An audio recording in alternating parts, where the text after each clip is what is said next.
Stadium, where the Sharks are preparing for another big game, this time against the Newcastle Knights, the first of two games they'll play against the Knights in the run to the finals, and they seem destined to make the finals in 2006 once again. They've been in terrific form, of course, having won 7 of their last 8 games. They're up against a Knights side who'll be desperate to try and break this 3-game losing streak. Brett Kimmorley, though, in good form, and also Adam Dykes, of course, back in action for the first time since round 9, where he injured his ankle against the Dragons. Yeah, I think it's a great combination to have for the Sharks. Certainly provides plenty of options for the Sharkies, and they were 2 of their best players over the last couple of seasons. Newcastle, on the other hand, need to get the balance right with their game, especially offensively. I think they've tried to go wide before earning the right to do that. I just don't think their forwards have aimed up and gone forward in the middle of the park. They need to run with support play. If they can create a good platform, quick play the ball, Andrew John's going at a retreating defensive line with the skills that he's got on show. I think they've got enough firepower in their game to worry the Sharks. As we've mentioned a couple of times already in our show, 18 points is all that stands between Andrew Johns and the all-time point scoring record. There he is behind Jason Taylor, who has 21.07 to his record. Andrew Johns, 2,090 points, and we've seen him rack up some big hauls in his time here in Newcastle in games. He might be primed to break out of a bit of a form slump and rack up 18 tonight. His demeanour, when I looked at him this afternoon, he looked as though he was very confident and looked as though he wanted to put in a big game here today. 17 points away from breaking this record. He's achieved everything in the game, and I think if on a roll and the Knights forwards can do a job here tonight, it wouldn't surprise me at all if he can break that record.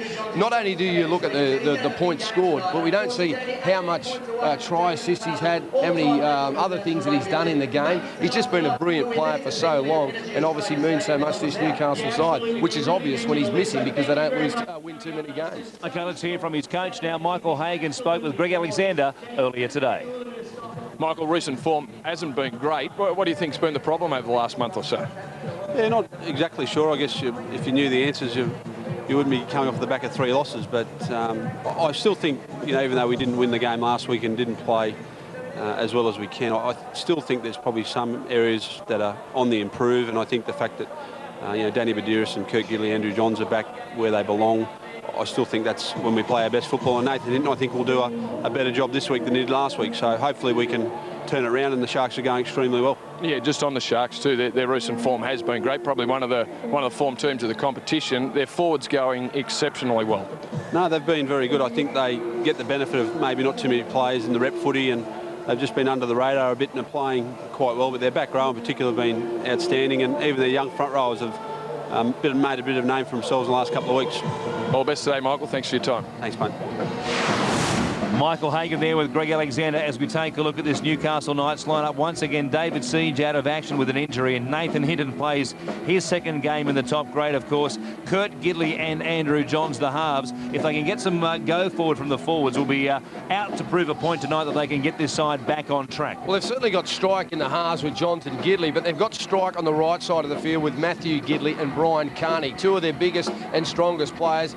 We've seen them so far, especially early in the season, dangerous, getting on the outside. Gidley, the in and away, and the flick pass to Brian Carney, but it's their forwards. We keep reverting back to it. Any team, when they lack go forward and they try and play with a lot of width in their football, tend to struggle. Newcastle, go back to the simple things. If they do that, I think they can win tonight's game. OK, let's take a look at the Sharks lineup now. Of course, as we mentioned, Adam Dykes back for the first time in what seems a long time as well, but they've done pretty well without him. Brett Kimmorley came back from an ankle injury. Dykes was filling in beautifully for Kimmorley while he was away at halfback. They've had Brett Carney there also in good form, but Dykes will add something to the side once again this evening. I think it reverts back to self-belief in this football team. Dykes was missing for a period, as was Brett Kimmorley, but it didn't affect their rhythm, especially without the football. With the football, but Adam Dykes is playing his best, running the show. When Brett Kimmorley wasn't there, he's got a nice left-foot kicking game, and he creates options in attack that a lot of other players can't. He comes up with the unexpected, and that's what gives them a nice balance with their offence. OK, well, Greg Alexander has also caught up with Sharks coach Stuart Raper. Stuart, 7 wins from your last 8 matches. Fair to say that you're not travelling under the radar anymore. Fair bit of confidence in the group. Yeah, we're pretty confident, and the belief that we've got is getting us those victories and the performances we're doing. And, we've just got to keep maintaining that level of performance for us to put us in the picture each week. Back row in that period have been outstanding. It's probably been our strength, and obviously too, I think some of our halves have been playing well too, albeit with some guys out at certain periods. But our back row's been strong, and our unsung heroes, our front rowers, have been doing a good job as well. we're going to maintain that tonight. Newcastle are a very strong side, very forward, dominating side, and they set the foundation for Joey. So we're strong there. Hopefully we can contain them. Just on one of your back rows, Greg Bird, who recently signed a 3-year deal with the club, a 3-year extension. Fair to say that he's probably the most improved player in the competition. What do you put that down to? Oh, I just think he's matured a bit more as a player and as a person. He's had a few issues, Birdie, in the past, and great bloke to coach. He's a good athlete, and he certainly wants to succeed. And, we're happy to keep him and looking forward to a good future with him and a few of the other guys to base a good foundation for the club. Good luck today, Stu. Thanks, Brady. Yeah, Greg Bird really has been one of the most improved players in the competition in 2006. He's been doing a great job. And what a back row they've got. Lance Thompson, more than 240 metres last week against Manly, and Paul Gallen, dangerous every time he gets the ball. Yeah, they've been in terrific form, the back row. Certainly all good enough to play representative football. The thing I like about the Sharks, they're doing the little things well in their game. Getting over the advantage line, earning quick play the balls. Kamali, kicking, finding space. Kick chase game's great. Marker defence is very good. So they're doing all the basic little things. Then you throw in some offloads, you throw in, when they've got good field position, the likes of Kamali and Adam Dykes and Nigel Vagana, who's a real try scorer, getting over the line. They're just looking good. Momentum at the right time of the year is very important, but they can't have done any more. 7 out of 8, certainly good winning form to come up and take on the Newcastle Knights. Okay, let's see what happened at the toss now. Our referee this evening is Ben Cummins, and the captains are Andrew Johns and Brett Kamali. Yeah, Andrew.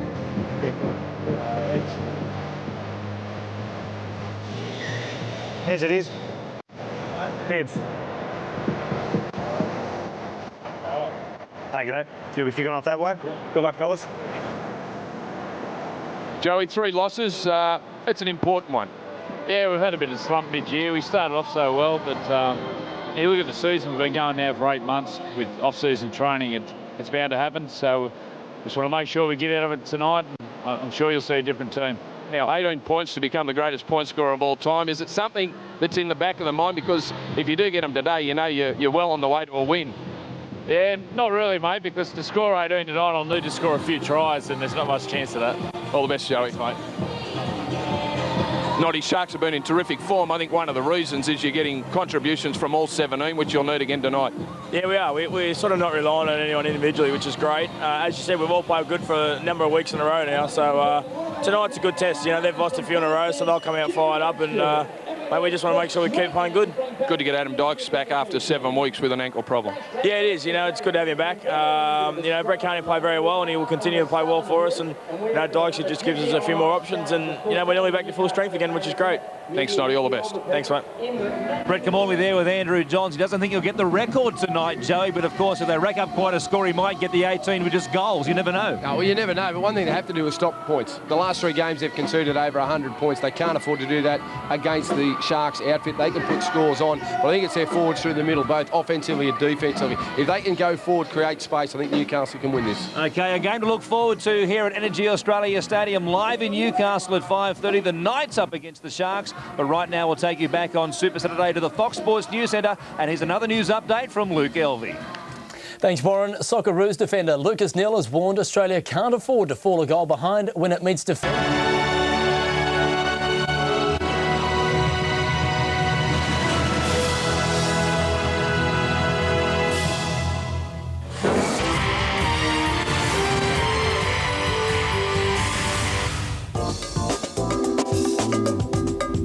This program is brought to you by Tooheys New for the love of beer. Harvey Norman, there's a store near you. Jim Beam, the spirit of rugby league. And Bunnings Warehouse, where lowest prices are just the beginning.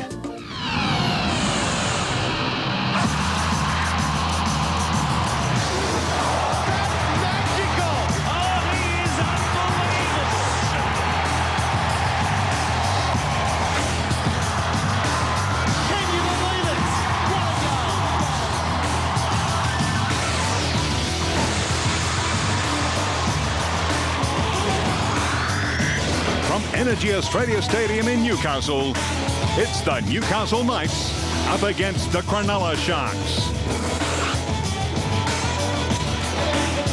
And And there's a big crowd here, as you'd expect, in Newcastle tonight to see if Andrew Johns, perhaps the best player to have played the game, can break the all-time point-scoring record of 2,107 points, currently held by the former Parramatta, North Sydney Bear and Western Suburbs Magpie player Jason Taylor. Here is the Newcastle lineup to take on the Sharks this evening. Nathan Hinton once again plays at fullback for David Siege. The back line is Carney, Gidley, Carmont, Quinn, Kurt Gidley at 5'8", and Andrew Johns, captain and halfback. The forward pack for the Knights is Smith, Badiris, Perry, Simpson, Newton and Tanner, and their bench this evening for the Newcastle Knights, DeVico, Woolno, Lowry and also Kirk Reynoldsson. They missed Danny Badiris at dummy half last week. Riley Brown filled that role against the Warriors. They were beat 30 points to 18. They've lost their last 3 games straight, Laurie. In fact, they've conceded 106 points in those 3 losses. And it's something that they would have addressed this week, and I'm sure the tackling bags would have been out, but it's the way they've gone about it. They haven't had any line speed. They haven't got the numbers in the defence. So that's something I'm sure that you'll see a different Knights outfit tonight. They look calm, they look composed in the dressing shed. Michael Hagan going around, patting his men on the back, shaking their hand. They know the importance of this game. They're coming up against a very, very good football team who have played some terrific football over the last 8 weeks. Andrew Johns, he looks in that frame of mind. And here we see the Sharks outfit. Simmons at the back, Albert and Luke Covell on the wings. In the centres, Nigel Vagana, and Beau Scott gets a chance through the injury to Phil Bailey. The halves, Adam Dykes, and of course their skipper, Brett Kamali. A front row of Stosic, Kingston, Douglas, and the back row, which has been exceptional. Greg Bird, Lance Thompson, Paul Gallen. An interchange bench, Mayova, Hilda, Williams and Carney. And of course their coach is Stuart Raper. What form they've been in. 7 wins from their last 8 games. They're the hottest team in the league, perhaps outside the Melbourne Storm and maybe the St George Illawarra Dragons. You can throw the 3 of them in there at the moment. And they are in the top 4. 3rd behind just the Storm and the Broncos coming into this game, and Brett Kamali perhaps tonight playing for a place for New South Wales in Game 3 against Queensland. He's had 8 try assists this season, the most for any Sharks players. He's been playing well, and I'm sure he'll relish the opportunity of taking on Andrew Johns. He's great at establishing field position for his team on the back of a good kicking game. And Adam Dykes was in terrific form before an ankle injury, kept him out of action, and Raper has wasted no time in rushing him back into a winning team. A player capable of doing the unexpected with the football, and certainly adds more variety with the Sharks offense. And here they come, the Newcastle side. They were travelling along beautifully before the 3 straight losses. They led the competition after 11 rounds. They'd won 4 games straight at that stage against the Rabbitohs, the Broncos, the Tigers and also the Raiders. But they've lost those games against the Dragons, the Dogs and the Warriors. They had the bye mixed in there as well. They've looked the tired side in recent weeks, and we'll see if this man can lead them, and himself perhaps, out of a slump. He needs just 18 points, Brandy, to break that record. Yeah, like the whole Newcastle side, Joey has been a little down on form, but we know what he can do and what he can do for the players around him. They'll need a big one from him tonight. Not too far away from a kick-off here in Newcastle to get things going on Super Saturday. The first of 3 big games tonight. The Knights up against the Sharks. Our referee this evening is Ben Cummins. Just his 6th game in first grade. And plenty riding on this one, of course, for both these sides. Dave Simmons waiting at the back. Will be the Sharks who get first use of the ball tonight. Lance Thompson, what a game last week against Manly. He made more than 240 metres for the Sharks. We'll see if he can reproduce that sort of effort here tonight. Andrew Johns gets the all clear. Can he break the record here at home in front of, as you'd expect, a big Newcastle crowd? The Knights in defence to begin this game. The Sharks will bring it back out towards their own 20, where Stosic will play it back to Kingston. His work at dummy half has been very good for the Sharks during this streak of 7 wins in 8 games. Douglas will play it at the 20-metre line. Kingston going from dummy half, where he's grabbed there by Regan Tanner. Gallen getting to dummy half. What a season he's been having after missing the start of it with a back injury. Really, at the moment, you'd say one of the form players in the competition. Perhaps if there wasn't a couple of players in front of him, he would be playing Origin football at this point in time. The kick comes down to Hinton, who fielded it between his legs, and he brings it back out towards the 40. And already a noticeably different Knights outfit, really sprinting off their line, trying to get the numbers into the tackle. They realise the importance of controlling the ruck against this Sharks outfit, and here comes a good carry by Josh Perry. Gets them over the halfway line into Sharks territory, where Badiris shows that he was looking for Craig Smith, and then he went to him, but Smith had overrun it initially. Badiris still threw the pass, though, at the second attempt, and it was forward to the veteran front rower. It's unusual for Denny Badiris to throw this type of pass. The rhythm wasn't there. He mistimed the run, Craig Smith, and Badiris just signals to his teammates, sorry about that, boys, but he'll make up tenfold in this game for that error. 2 hands, go. Out. Kamali with the feed. What an Origin trial tonight for Brett Kamali, of course, who hasn't played for New South Wales since game 1 of 2005. For a moment there, Paul Gallen was heading towards the turf in a very awkward position, but luckily the Knights defenders realised that and eased him back to the turf. Kingston from dummy half goes to the right-hand side, where Thompson gets that right arm free as ever and looks for an offload at his first carry of the game. There's Johns making a tackle from Marker, but he wasn't square. Kingston might have realised that and picked out the Newcastle captain as being in an offside position, if you like, and it will give the Sharks the chance to come on the attack here from inside the Knights 30. They get the first real chance of the game to put points on the board here as Kamali comes to his left-hand side, where Stosic carries it down the middle of the park, just outside the Knights 20. This time it's Douglas who runs at both Smith and also Badiris. They got some help from Simpson. Strong carry by the youngster. Kingston going to Dykes on this left-hand side. Gallen pushing away from Badiris' tackle. He comes to Smith and also Tanner. The ball comes loose. It was okay, said the referee. There was no hand in there. And they can't get any help in the future from video referees after that ruling was changed, or that ability was changed during the week, and Gidley plays it as Carney takes it away from dummy half. Yeah, Newcastle very aware of the back row, the dangers that present. Thompson, Gallen, Bird, all offloading the football. Every time they're running the ball, as you can see, a penalty now inside the 10, the Sharks players. Every time those 3 players have touched the football, Newcastle line, even when they've made contact, have stayed up. They haven't retreated back. That's something they would have spoken about, their ability to have a late offload in the tackle when they're going down to the ground. Don't assume that the tackle is completed. Stay up until the ball and the person is on the ground. The Sharks had their chance in attack. Now the Knights get their first crack at this Sharks line. At this end of the field, close to the Sharks 20-metre line. Hinton will play it here for Badiris, who goes over to Perry. Another big run from the front rower. Stopped there by Greg Bird and also Kingston. He gets them into good position, just 10 metres away. Gidley goes to Clint Newton, looking for an offload. He had Gidley flashing up on his outside as well. Now Johns showing it back on the inside to Smith, who runs at Thompson and also Bird. Bird complaining to the referee perhaps about a raised forearm. Now Johns, second man play for Kurt Gidley, who looked to pass on his outside to brother Matt with Carney outside him, but he hung on to it. Last play in this set. It comes back to Andrew Johns, who puts the kick up. Some pressure here on the outside men for the Sharks. Cavell couldn't come down with it and knocked it forward. In fact, it came off a Knights player, says Ben Cummins, and it will come back out to the 20 for the Sharks.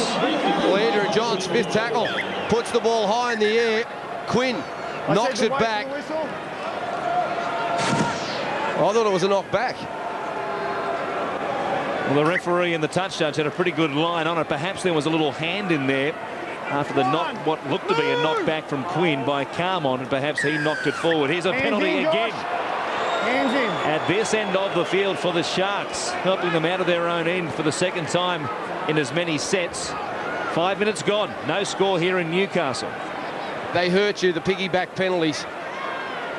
When you get through a couple of tackles and all of a sudden there's a hand on the football or trying to just slow them down that little bit extra, and all of a sudden the opposition, instead of working the ball 40 out from their own line, get to start a set inside your 40. And here come the Sharks through Stosic. Good run, good leg drive. Still going. Taken down eventually by Simpson. At the Newcastle 20, Kingston goes to Kamali. A ball back on the inside for Douglas, who's met there by a trio of Newcastle defenders. A second chance here early in the game for Cronulla.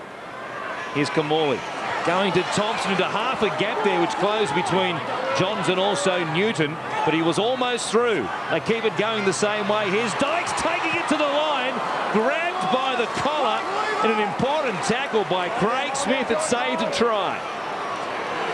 Vagana going back to Kamali, grubbering towards the post. A ball that clean bowled a couple of players, cleaned up by Gedley, who himself got cleaned up there by Luke Douglas, and now Carney working it away on one of those weaving runs by the Irishman from dummy half. Let's go downstairs to Greg Alexander. Yeah, as far as conditions go, Warren, no real breeze to speak of. The only issue could be the dew that's on the surface. It is quite slippery underfoot now. The Sharks have been in terrific form. Plenty of interest in this game surrounding the halves combination. Dykes back after a 7-week layoff.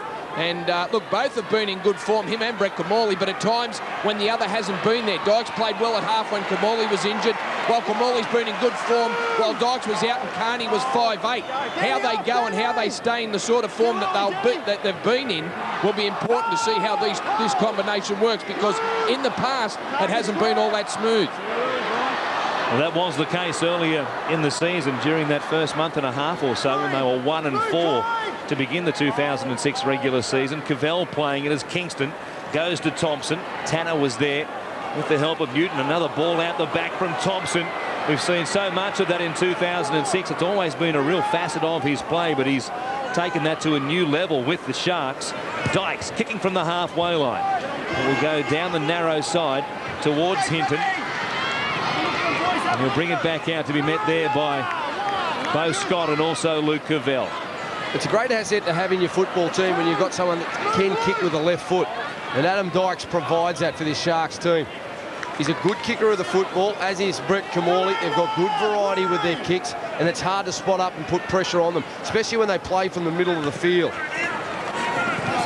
Simpson picking out Dykes in the defensive line and running at him, but he got some help there from Beau Scott. Now Smith met in a strong tackle down low. Driving in was Greg Bird, and he stopped him in a hurry. What an improved player Greg Bird is in 2006. Johns, a kick between Simmons and Cavell, and it's the winger who picks it up at his own goal line. Coming down the park in a hurry was Danny Badiris, who was looking to put a real shot on him as well. Simmons running away from Carney before he met the shoulder there of Regan Tanner. Darren Albert getting to dummy half, a position he doesn't do a lot of from his own end on plays 2 or 3. Doesn't do a lot of running from that position for the Sharks as Thompson works it up towards the 40-metre line. Chance to kick early in the tackle count from inside that 40, but they keep it going through the hands. Kamali onto Bird, and they'll play it here. 5 on their own side of halfway. Kingston from dummy half, looking for an angle towards the sideline. Hinton was shading that side of the field. He picks it up inside his own 10-metre line. A good chase by the Sharks, led by Nigel Vagana. And they'll make the Knights again work it away from inside their own 20. You know, it's a high-quality game when both sides have had their kicking game on and the chases are good. All the little things you speak about in the game, your marker defence, your line speed, your kick chases, all the efforts that you need to continue to do right throughout the 80 minutes, they start well during the game. And if you usually start well doing them, you finish well. Good completion rates by both sides also to this point. The Knights 4 of 5, the Sharks 6 of 7. Here's Smith playing it to Badiris as Perry has had some very good carries to begin the game, and again he meets the defence and takes them a couple of metres with him as they come back to Johns on the short side to get the kick in. Under pressure there from Dykes, who made contact with him, but it was okay. Now Simmons, a good catch as well, running away to his right-hand side with the flight of the ball, and he brings it back out towards the 30-metre line.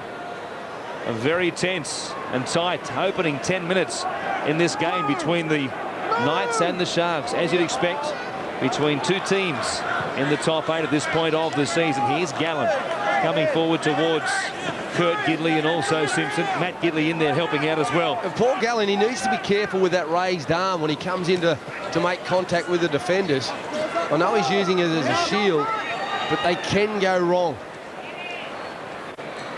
Might have heard some complaints by the Newcastle defenders as Gallen took it forward. And that last carry as Douglas plays it. Kingston going to Kamali. Again, kicking in behind them, and it's Quinn who will go back and pick it up. He's headed for the Melbourne Storm in 2007 and a couple of seasons beyond that. Given the Melbourne Storm's depth in outside backs, it was something of a surprise signing, but a good signing nonetheless. Yeah, he played well in the country of origin game against City this year, and I think Craig Bellamy was very impressed with how he went. But both teams, I think, come here tonight thinking about their completions early in the game, building into the contest. Be interesting to see which team elects to try and break that cycle with a couple of uses of the football, couple of shift plays. We spoke about the balance getting right for Newcastle. They've tended to shift the ball over the last 3 weeks, but tonight they're playing with a more attitude of getting over the advantage line, kicking game, working our way into the game. Johns kick straight down the throat of Simmons. He's caught the last two on the full, and he comes back out to be met by Andrew Johns himself and also Kurt Gidley. Kamali coming across to Luke Covell as they had some numbers on this left-hand side. Gallen was there, but Covell elected to hang on to the ball under pressure from Badiris and also Simpson. Here's Beau Scott, who gets his chance, of course, in the run-on side tonight with Phil Bailey out of action for some time to come after that nasty facial injury last week when he accidentally caught the forearm of Steve Matai in the game against Manly. Here's Kingston playing as it comes to Gallen, who goes to Badiris and also Craig Smith. And they'll do a good job here of slowing the play of the ball down as they twisted him and put him on his back for a moment there. Kamali kicking in between Hinton and Quinn once again as the fullback who hands it off to the winger. He brings it back out to be stopped by Dykes and also Kingston. Do a lot of kicking down that right side of the field, the Quinn side. I think they want to keep the ball away from Brian Carney. But what Carney tends to do, regardless of where the ball is, goes looking for it. Gets into dummy half. You can guarantee he'll have, 15, 16 carries a game. Here's Andrew Johns after getting a pass from Brian Carney, who had to put the foot down and just try and find a hole in the defensive line. Did almost a complete circle to get them going in the right direction. A good run by the captain. Here is Perry bringing it back across the halfway line again. Good meters already as Newton from dummy half finds Kurt Gidley. Kamali came across and put some pressure on the pass. Carmont almost lost it. Newton bats it backwards, and now Regan Tanner it is who kicks into a shark. Not played it. In fact, it might have been James Stosic there who copped it right in the head. On the full. It might have rattled him for a moment as well. Here's Gidley chipping over the top. Simmons is there once again. He's done very well early in the game. They try and drive him back into the in-goal area, but he went to ground quickly and plays it back to Vagana. Some disorganisation for the Knights in that last set of six, in pretty good field position as well, off some good runs early on as Gallen now works it away as we go back down to Greg. Yeah, this opening 15 minutes, they've really been sorting each other out, haven't they? And this is the sort of start that was vital for Newcastle and their confidence. They've only come up with one try in their opening 20 minutes in their last 4 games. And while it's not imperative to score early, they certainly needed this sort of start, keeping the mistakes to a minimum, getting their kicking game in order, and some big defence, which is what they've been lacking over the last month. Here's Kamali, with Gidley getting up in his face. Hinton playing it off the boot confidently. He'll bring it back out from the Knights' 30-metre line. He runs at Bird before he slips over on that dewy surface that Greg was mentioning a moment ago. There is Tanner, and he drilled James Stosic right in the face. It certainly hurt. It would hurt. I'm glad it wasn't me out there, Warren. Well, he was staggering behind the defensive line for a play or so while he was trying to just gather his senses, and there was a chance that he might have left a gap the Knights could have found. As it turned out, they recovered. Carmont playing it back to Badiris. Johns at the advantage line when he took the pass. He dumps it over the top for Carmont. They had something opening up for a moment. Albert was caught in from his wing. Now Badiris coming across the face of the defence, stopped by Kingston and also Douglas. They'll keep it coming to the right-hand side. Johns, who puts a banana kick off the outside of the boot. Covell flying, was under pressure. Carney was in the air as well. A great take by Luke Covell. Oh, and that's hard to do. Carney had the run and leap on him, and Cavell was just sitting there. He was planted. But watch him get up for the ball, AFL style, takes it. Plugger would have been proud. Oh, Plugger. I don't know that Luke Cavell could match him as far as kicking the ball between the sticks in the AFL game, but he certainly can do it in the NRL. And he's showing himself to be a fairly handy winger in his time with the Sharks as well. Here's Bird playing it for Vagana to Kamali. He goes back to Dykes, who'll kick from just outside the 40-metre line, but another good kick by the Sharks, which finds the gap between the winger and the fullback. But this time it is Carney who gets to bring it back, and they were there with a straight line to meet him as well with Gallen and Scott. Yeah, you can see the importance of this game. Both teams at the moment still sorting one another out. Both teams have started to compress their defensive lines. Which team is maybe going to run some second-man plays, use some width in their football? Smith playing it back to Johns, who goes to Steve Simpson.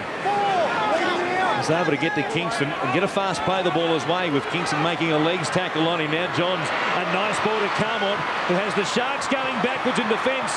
He gave it to Quinn. Albert came in very quickly and shut it down. He needed to also. Here's Newton at dummy half. Johns under some pressure there from Douglas, who stopped as he got to the Newcastle captain and almost just put a hand out as a second thought. And now a pass back from Kurt Gidley. There was a real chance there. Nigel Vagana threw a ball out the back, and luckily for him, Kurt Gidley knocked it on. Oh, let off there. Gidley goes up. He touches the football, and it's knocked forward. It's knocked forward. You see him come again, but I think the referee has realised that it was knocked forward. Got a tip off from the touch judge.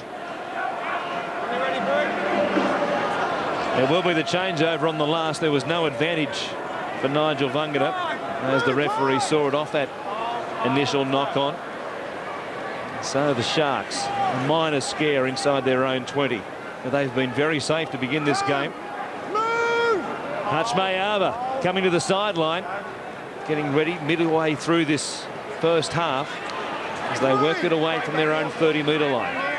Douglas trying to match it with Perry and Smith. Have done a good job for the Knights. Here's Dykes, a short ball to Gallen.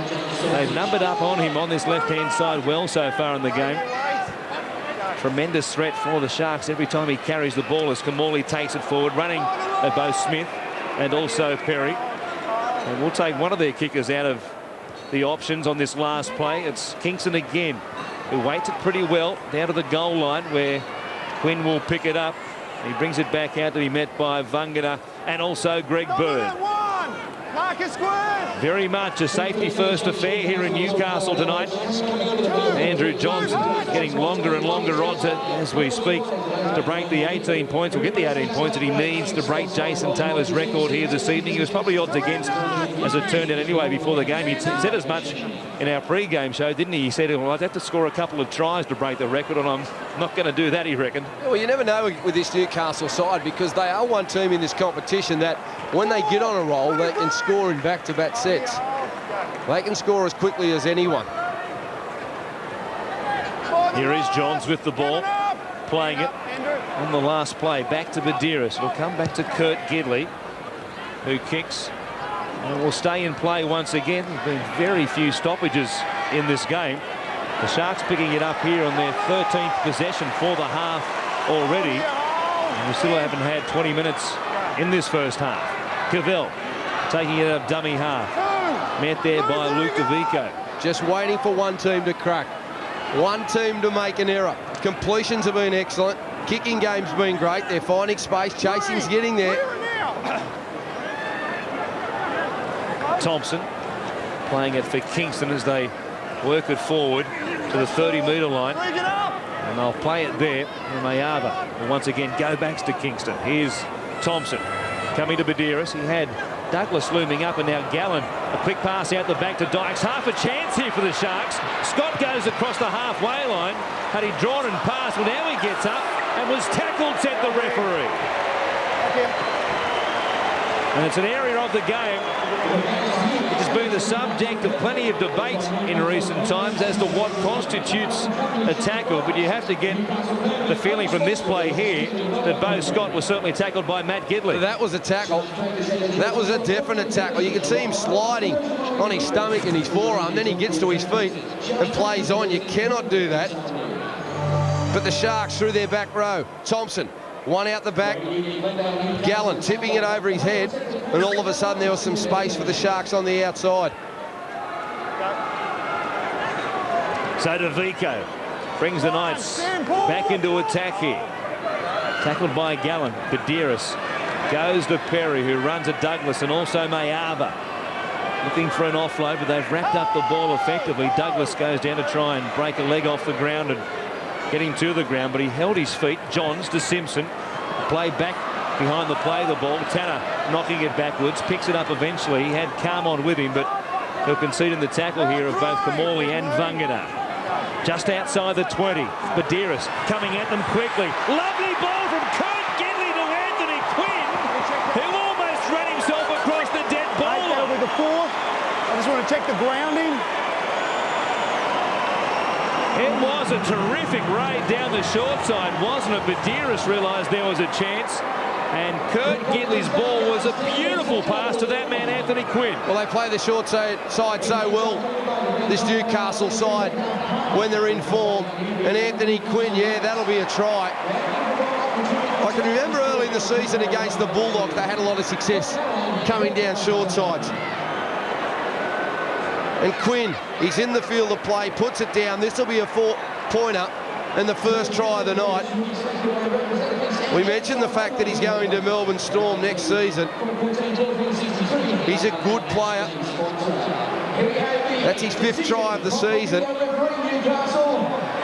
the Knights first on the board. But it was terrific work out of dummy half. Just the vision that Badiris provides for this Newcastle team. He knows when to go down short sides. Look at him there, just going. Vagana was going back, but then he knew the right time to pass. He transferred the ball onto Gidley, and then it was Gidley. A 3-on-2. Albert comes in, he finds space on the outside of the unmarked winger, and that is a good Newcastle try. Persistence and patience. It gives Andrew Johns his chance to get ever closer to Jason Taylor. A kick from wide out, misses by a long way. You don't see that on too many occasions from that man, Andrew Johns, Greg. No, you certainly don't. And you were talking about the confidence of Andrew Johns before the game, and he said it was all because of his red boots. He dragged these red pair of Nike boots out of the cupboard. He said he hadn't worn them since early in the season when the Knights and him were both on fire. But what an interesting first 22 minutes that was. 22 minutes to be for the first points to be scored, and neither willing to really give an inch. A very smart ball by Kurt Gidley to get the Knights their first try.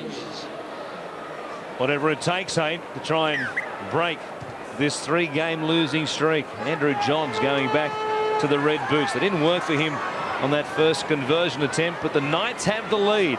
They lead the Sharks 4-0 with just over 16 minutes remaining in this first half. I think he's led Newcastle well in a different way tonight, Andrew Johns. I think his defence has been great, and he's also playing not a negative game, but a more controlled game for Newcastle. I think over the last 3 weeks they've got into this situation where they've wanted to shift the ball without doing the work through the middle. But tonight they're certainly doing that. Clint Newton very slow getting back to his feet on that last play. The ball is in a bit of a groggy state. Here's Badiris now taking it to the 40-metre line. He'll play it to Kurt Gidley, trying to work it for a penalty. They come down the short side to Andrew Johns, who thought about a banana kick back to midfield from that right-hand touchline, but he'll play it here at the halfway line, and now clutches at his face.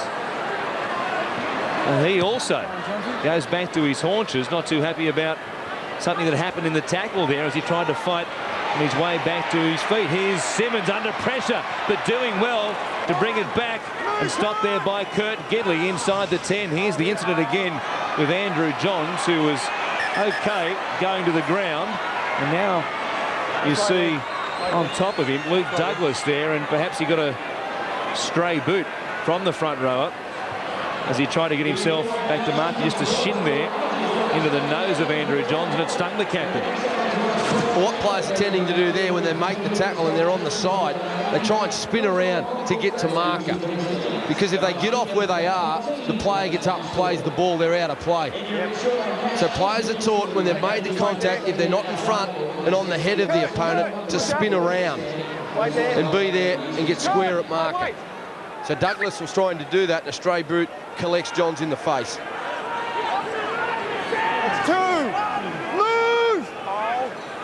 Here's Kingston from dummy half, going to Gallen, who tries to aim back in between the A defenders. But again, the Knights come out quickly, and here's Gallen losing it.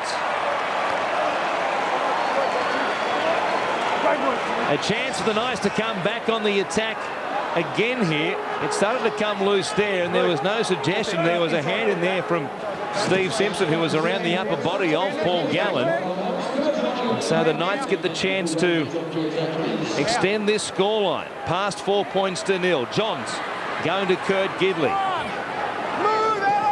We'll see what they set it up for in this set of six as Badiris goes from dummy half.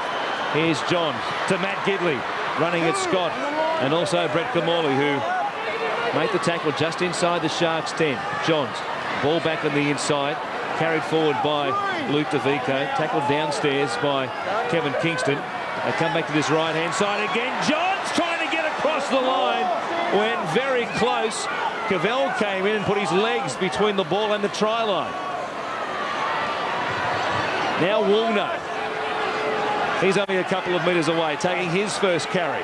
Badiris going back to Johns again. A cut-out ball, Matthew Gidley, but the ball was forward, said the officials. Oh, don't worry about the forward pass, just give it. Andrew Johns really worked over the Sharks' left side defence. I was about to say Kurt Gidley and Carney, they haven't seen much football in the set of six in the early parts of the game. That looked flat, that looked okay.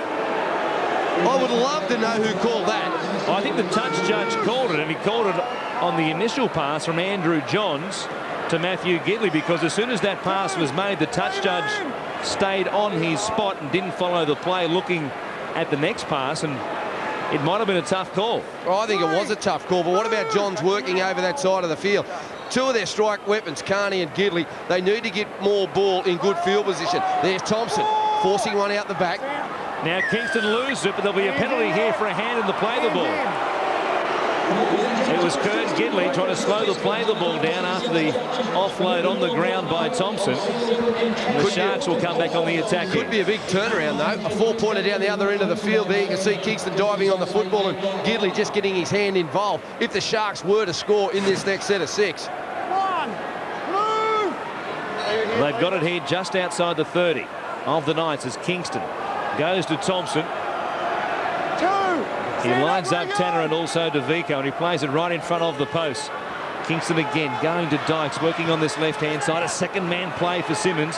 Well read by Matthew Gidley, who was up out of the line slightly. And then he and Simmons come together again, and the fullback appealed for a penalty. Now a sloppy play the ball by Beau Scott. And after a very good start handling-wise for the Sharks, they've made a couple of costly errors in this last few minutes. And they look to be a little bit frustrated, the Sharks. Want to do things now at a tempo pace, and the Newcastle Knights are starting to come in, and they're still getting the numbers in the tackle. There's been a little bit of push and shove. And Beau Scott looking to play the ball too quickly, dropping it. There you see Sharks 12 out of 16, Knights 12 out of 14. Certainly been the most intense start I've seen by Newcastle side over the last couple of months. And after conceding 106 points in their last three games, Michael Hagan will be delighted with what he's seen from this defensive line to begin this game. They've been helped out by the Sharks, whose handling inside the Knights 20 hasn't been all that good in the few ventures they've had in attack. All the way, Lance. Matt Gidley playing it. Warno now taking it forward to Bird, and also Vagana standing in the tackle. Eventually they got him back to the turf as Badiris picks it up. Goes to Luke DeVico, who works it back up towards the halfway line. Here's Badiris. Second man play in behind Clint Newton. Kirk Reynoldson, former Melbourne Storm forward, playing it at the halfway line as he goes back to Newton now, who was stung in an earlier tackle but has been okay in the last couple of sets. Now Johns again. Will put more pressure here on Dave Simmons and also Darren Albert. Simmons stands under it, took the catch without too much pressure from the Knights chasers.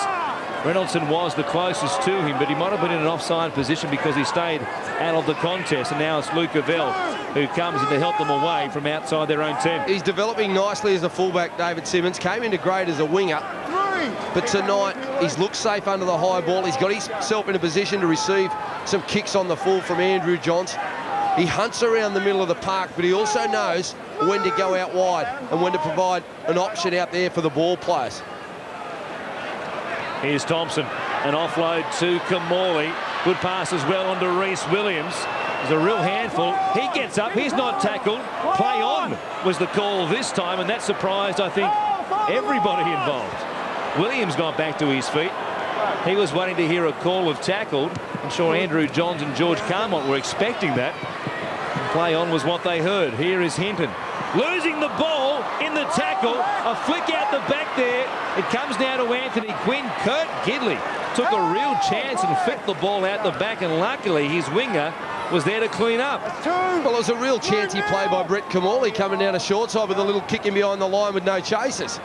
Looked as though it was going to turn into a real good positive situation for Newcastle. Then when the ball fell out, they were struggling to get back there and claim it.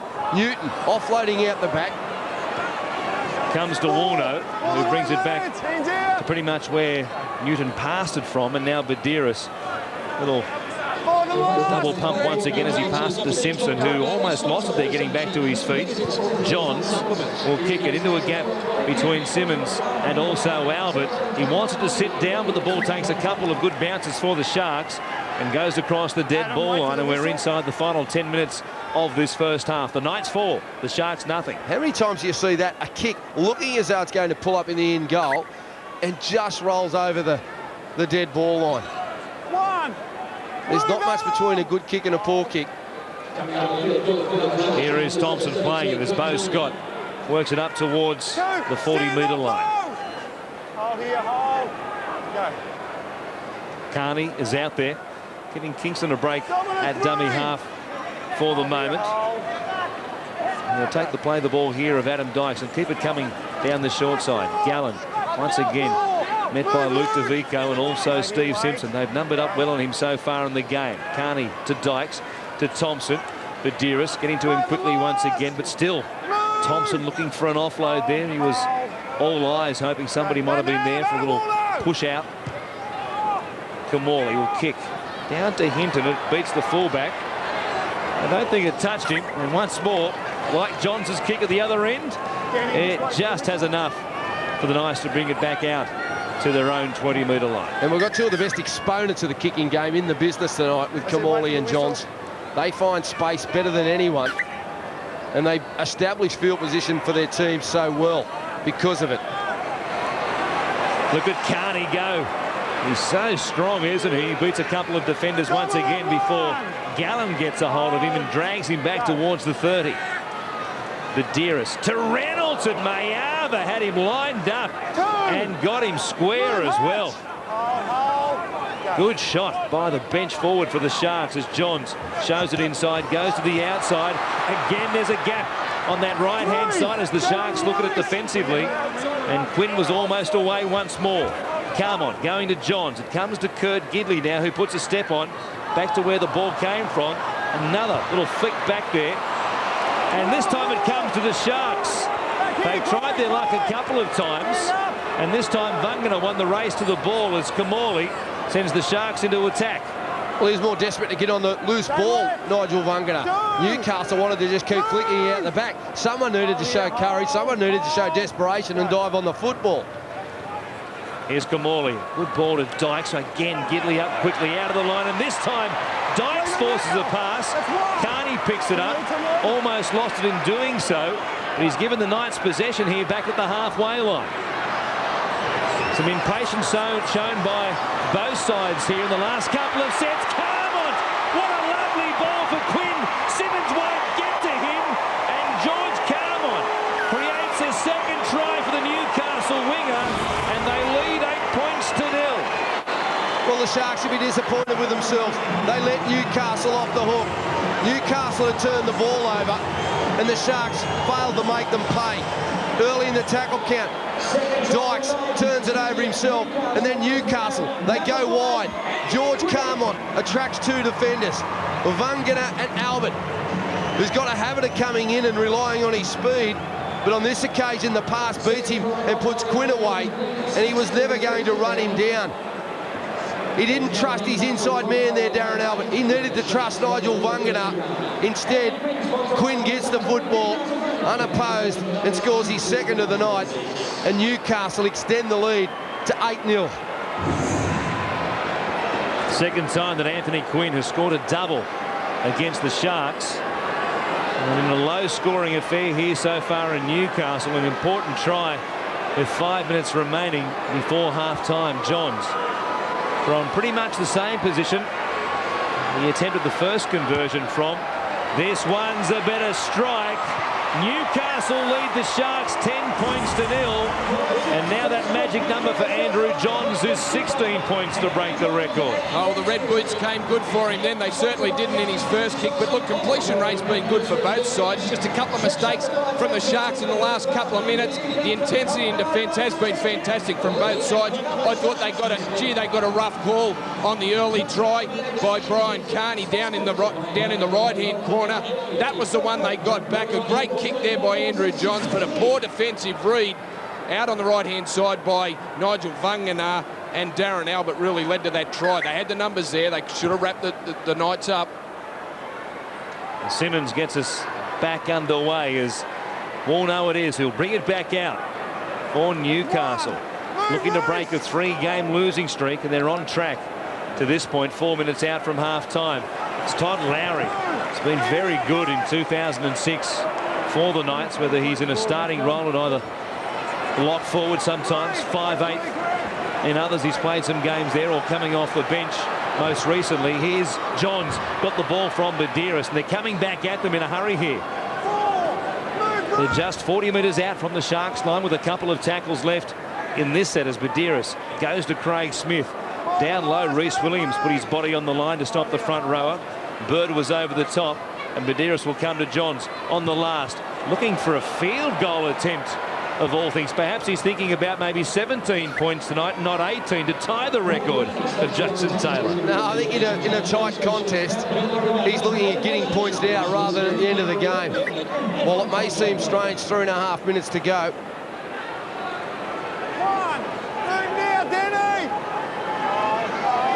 Greg Bird it is. He'll play it for the Sharks. They've been outplayed in this opening half, this Sharks forward pack. It's a mix of experience and youth between the likes of Thompson. Think of Luke Douglas. What a season he's had. Really filling the breach left by Danny Nutley and also Jason Stevens at the end of 2005 when they departed. And now a good ball from Kamali to Simmons. Carney came quickly. Might have been wrapped up around the head by Craig Smith. He certainly thought so. Now Simmons going back to Kamali. Has Vagana on his outside, but he's stopped there by Johns and also Carmont. One more tackle here for the Sharks. Slow play of the ball as well for Kamali. He gets tangled up with Johns and Carmont. Now Dykes it is, who puts some pressure here on Brian Carney. Cavell coming again, but what he could do at one end earlier in the game, Carney has just done for the Newcastle Knights. They've had 17 contributors in this first 40 minutes, the Newcastle team. Earlier in that set of 6 by the Sharks, Reynoldsson and Craig Smith come up with some huge efforts. They looked as though they were sloppy in the middle, but they got across there. They got across there, and I think they're just confirming to everyone, Newcastle, that they want to be able to win different ways. We all know they're a good front-running team that can use the football from sideline to sideline. But they want to prove to everyone they can win a game grinding. And you have to be adaptable in this competition. Here's Johns looking for a grubber, which will find the sideline and use up some time on the clock and give the Sharks just the one more possession in this first half. And he's a different Andrew Johns tonight to what we've seen. And as a result, the Newcastle Knights themselves are a different team that have lost these last 3 games straight after they've tumbled from first position on the table before those 3 losses to their current position of 6 coming into this game. When you've made plenty of errors in your last 3 games, at some stage you go, well, we've got to sacrifice our ball movement for completion rates. And that's something that they've tried to do. You can tell how pumped up they've been in this game just through the little things. Covering for one another. Here's Williams as the Sharks spread the ball from inside their own half for the first time really in the game. And now Albert brings it back up towards the 40. Vagana going to Reece Williams. Running at Kirk Reynoldsson, who cartwheeled him through the air almost there with the help of Todd Lowry as it comes back left to Dykes, who shows it. Got him behind Badeiros and then threw a pass out the back, which was grabbed by Greg Bird, who tried to put a step on. Had the pass been a better one from Dykes after getting into half a gap, there might have been something brewing. There still could be. Kamali kicking, hitting the deck, chasing through was Nigel Vagana, who was taken to the ground by a Knights defender. It's play on, and Quinn brings it back. It dumps it out the back to George Carmont before he's wrapped up there by Carney and also Kamali. You half expected to hear the referee's whistle then when Nigel Vagana hit the ground, and Brett Kamali will ask the question and say, sir, why wasn't that a penalty?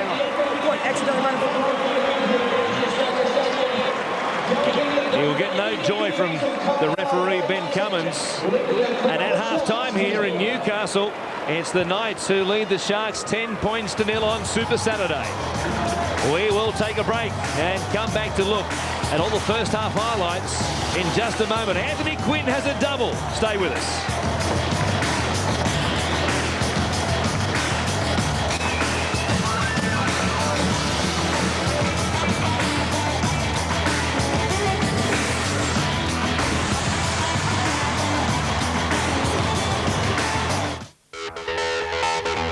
Tonight on Fox Sports, the fastest show on 2 wheels comes to Assen. Casey got off to a flyer in Catalunya before another GP slipped from under him. Casey Stoner crosses out. Tonight, all the drama of the MotoGP will continue as everyone tries to shut down a revved-up Valentino Rossi on his championship charge. The MotoGP of Assen, tonight from 11, Fox Sports 1. Harvey Norman's ripping back prices in our big half-yearly clearance. Buy now and save with 19 months, no deposit, no interest, no repayments till January 2008. Electrical, computers, furniture and bedding. We are ripping back prices to clear the lot. Huge reductions on overstocks and run-out lines with 19 months, no deposit, no interest, no repayments till January 2008. What a deal. Massive savings and 19 months interest-free. Rip into Harvey Norman's big half-yearly clearance and save on now.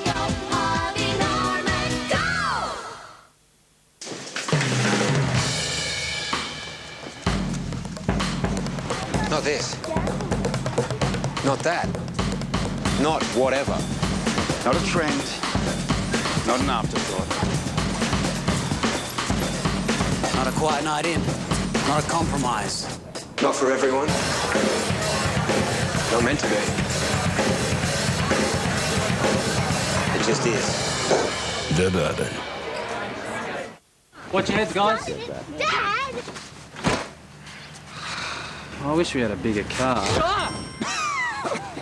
Oh, hi. I am a GE Money Genie, and I can help, because with the GE Money personal loan, you can have that four-wheel drive you've been wishing for. Our personal loans start at just 8.74% per annum, and you can apply in a blink.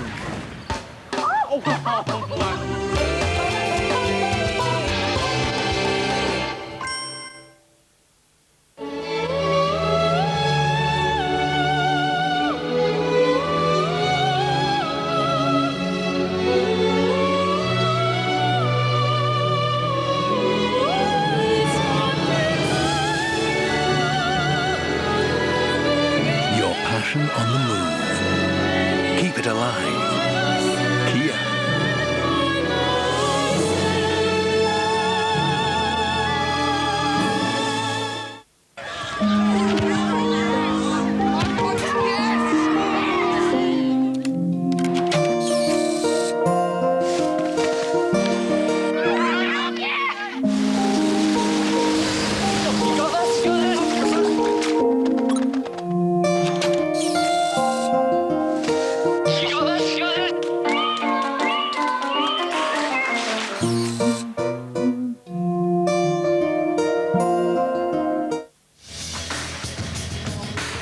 Trying to change their luck, coming off a 3-game losing streak. Andrew Johns has reverted to the red boots here in Newcastle tonight, and so far it's working.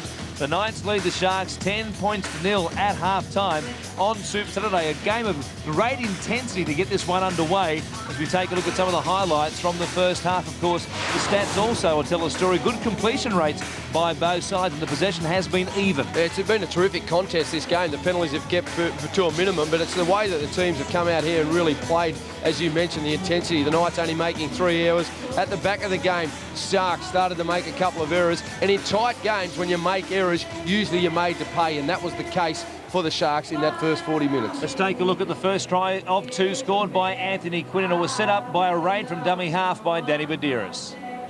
Just outside the 20, Badiris coming at them quickly. Lovely ball from Kurt Gidley to Anthony Quinn, who almost ran himself across the dead ball. Over the 4. I just want to check the grounding. Just so good, Danny Badiris playing short sides. The marketers were retreating, and all of a sudden Gidley gets an opportunity. 3-on-2. Albert caught infield just a touch, was backing his speed to try and get across, but not when you're that far out from your try line. Quinn was always going to score. Yeah, the Sharks haven't had too many chances inside the Newcastle 20, but they did have a chance. Adam Dykes turned the ball over, and off the back of it, Anthony Quinn had a second try. Here's Kamali. Good ball to Dykes. Again, Gidley up quickly out of the line, and this time Dykes forces a pass. Carney picks it up. Almost lost it in doing so. He's given the Knights possession here back at the halfway line. Some impatience shown by both sides here in the last couple of sets. Come on! What a lovely ball for Quinn. Simmons won't get to him, and George Carmon creates a second try for the Newcastle winger, and they lead 8 points to nil. Something that's been successful for the Sharks side over the last couple of months failed them on this occasion. It was a turnover, but good work by the Newcastle Knights against the disorganised defensive line. They spread it. They spread it early. They had the numbers. Albert didn't trust Vagana. He came in, and it was a lovely ball to put Quinn on his outside to go and score a try. Andrew Johns missed his first attempt from a similar position, but no way in the world was he going to miss this one. Straight over the sticks. Yeah, 16 points away now from that record of Jason Taylor as all-time leading point scorer. Quinn has 2. Johns has kicked 1 from 2 now. Of the other incidents from the first half, of course, the lead could have been more for the Newcastle Knights, but for a forward pass call on this next piece of play as Brian Carney got across the line for Newcastle on this right-hand side of the field. Johns, a flat pass in front of Simpson for Matthew Gidley, but the pass was a very quick one made by the sideline official. Oh, look how quick it was, and it was flat. I don't think it was forward, but the officials are in a better spot than what we were, so you have to trust them. But they look the more threatening of the two sides, I believe, Newcastle. While the field position has been evenly shared, Newcastle, when they get inside the 20, look as though they've got a lot more potency in their game. But don't write off the Sharks. Sharks have got plenty of players capable of producing something special. Yeah, Andrew Johns and his teammates might perceive there's a weakness at the back for the Cronulla Sharks under the high ball, because they tested out Dave Simmons a number of times in this game, and each time the Sharks winger has shown good position and also made some very good catches. Well, he's developing as a fullback all the time, and they know Andrew Johns is the #1 kicker in this side, so he's following him around. He's just getting himself in a position to receive the ball on the full. And how good is it when your fullback is doing that? Instead of allowing to bounce, roll, he gets it, he looks up, and then he takes off. He's really doing a great job and a great service to his football team. Yeah, we'll see if the Sharks can come out and match it with the Newcastle forwards in the second half, because they were outplayed by the likes of Smith and Perry, especially early on. Well, they always knew that was going to be the case. That was the signals coming out of Newcastle, that their forwards have let them down over the last 3 weeks, both by taking the ball forward and not showing that aggressiveness in the defensive line. Tonight, it's as good as I've seen Newcastle defend. Their light speed has been excellent, but they need to continue to do it for the next 40 minutes. Yeah, I guess it would be a simple speech from Michael Hagan at half-time. Just keep it going exactly the same in the second half, and we might just break this 3-game losing streak. One thing they can't afford to do is drop their intensity. As soon as they drop their intensity and the Sharks can sniff that, the Sharks are in with a chance. Their back row has been quiet, but expect them to try and offload the ball and create a bit of rhythm with their offence. OK, we'll take a break and come back right here on Super Saturday live to Energy Australia Stadium for the second half between the Knights and the Sharks.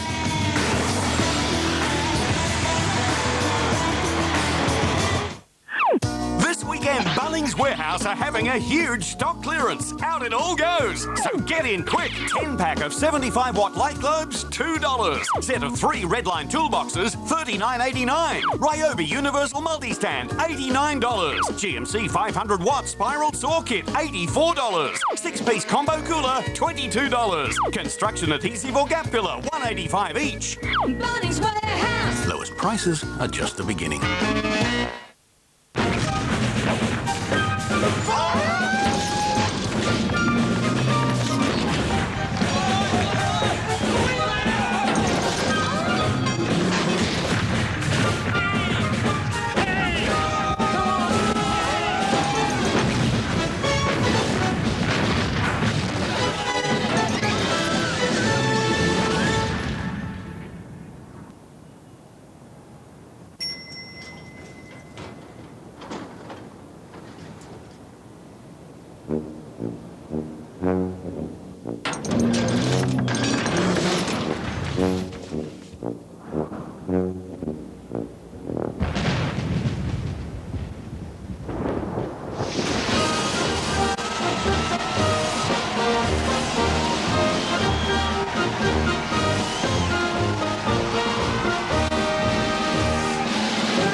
Ripping back prices in our big half-yearly clearance. Buy now and save with 19 months, no deposit, no interest, no repayments till January 2008. Electrical, computers, furniture and bedding. We are ripping back prices to clear the lot. Huge reductions on overstocks and run-out lines. With 19 months, no deposit, no interest, no repayments till January 2008. What a deal. Massive savings and 19 months interest-free. Rip into Harvey Norman's big half-yearly clearance and save on now.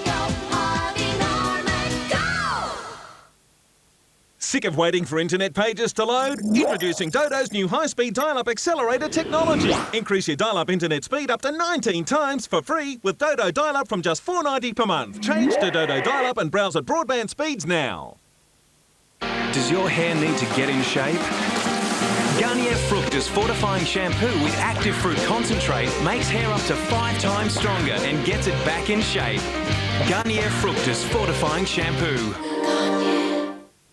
Hun, what's your ultimate fantasy? A new Holden Rodeo. With all the grunt of a big Rodeo V6, built so tough it can handle anything. Good enough for the weekends too. Is that all? Nah, I want it all from $19,990. Plus dealer delivery, trade and government charges. Holden Rodeo. It's what blokes want. We'll see if the Newcastle Knights can put the boot into the Sharks. In this second half, they lead 10 points to 0 here in a game in which they've had the better of the forward battles at Energy Australia Stadium, including that moment where Regan Tanner drilled the ball into the face of James Stosic and really rattled the Sharks front rower earlier in the first half. Danny Medeiros is back in action for the Knights tonight and having a couple of words to say to some of his teammates before they come back out for this second period, perhaps formulating a plan to put on something from dummy half, as he did for the first try of the game when Anthony Quinn scored off a short side raid, which Medeiros got into action, and a lovely ball from Kurt Gidley put Quinn away for the first of 2 4-pointers. The Sharks fans have travelled north up the F3 hoping to see a victory to keep this purple patch of form going. And while their form was pretty good in the first half, their completion rate fell away a little bit towards the back end, especially when they had a chance in attack at Newcastle's end of the field. If they can convert a chance here early in the second half, they will be a real factor still in this game. Yeah, in a tight game, I mentioned at half-time, when you make mistakes at the back end of the game, when you haven't had too many, mentally and physically, you start to become fatigued. When you become fatigued, you start to make poor decisions, as was the case with that last try just on half-time. Lance Thompson, 14 hit-ups, 93 metres, 4 offloads. Once again, putting his hand up. I think the Knights have handled him effectively tonight. He and Gallen, while their work rates are strong, the Knights have certainly been there every time they've carried the ball forward, and they know what a potent back row they are. And here they come once again, Newcastle, running onto the field with a chance of their fans. They can't afford to drop their intensity.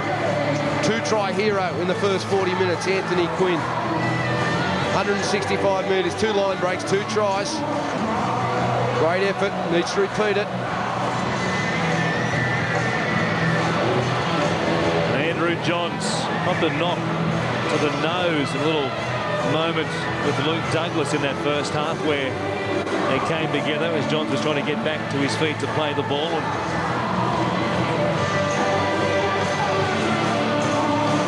Dave Simmons about to get things underway. It's a rock and roll concert here tonight at Energy Australia Stadium. They've got the music pumped up. They're trying to get the boys revved up to go on with things in this second half. I hope the fans brought their earplugs. Here is Simmons, who gets us back underway.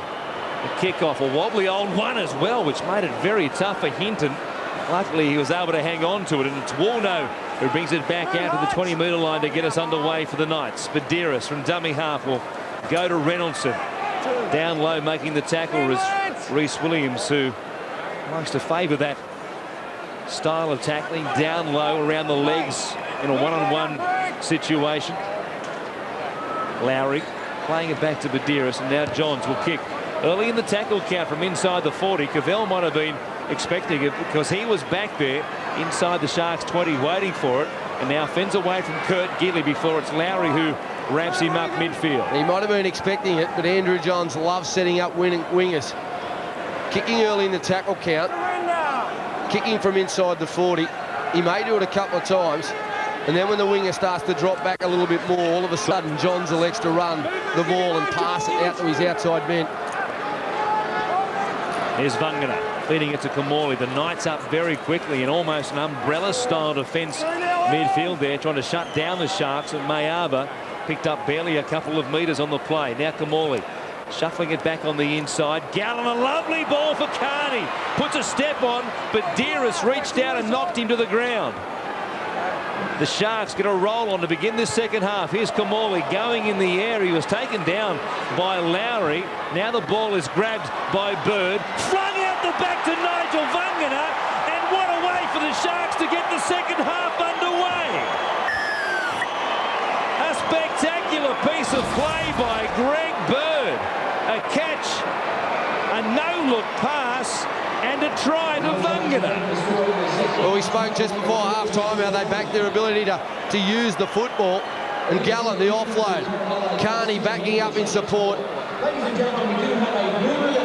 And from there, the kick goes up through Kamali. The chasers come through.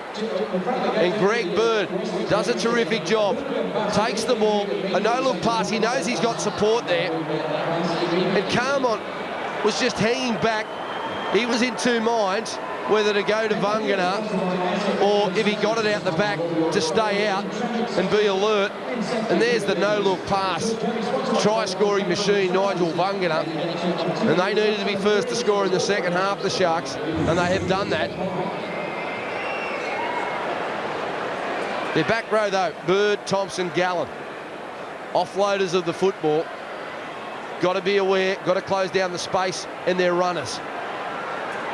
That's what Newcastle were doing earlier in the set of 6, getting up quickly. But the bust down the middle got them going, and they've got 6 points as a result. Cavell converts from right in front as we go down to Greg for the halftime report. Yeah, look, no injury problems from either club, so that is good news. Now, Greg Bird, as we said, the most improved player in the competition over the last couple of months, provided that great ball for Nigel Vagana to get over the line.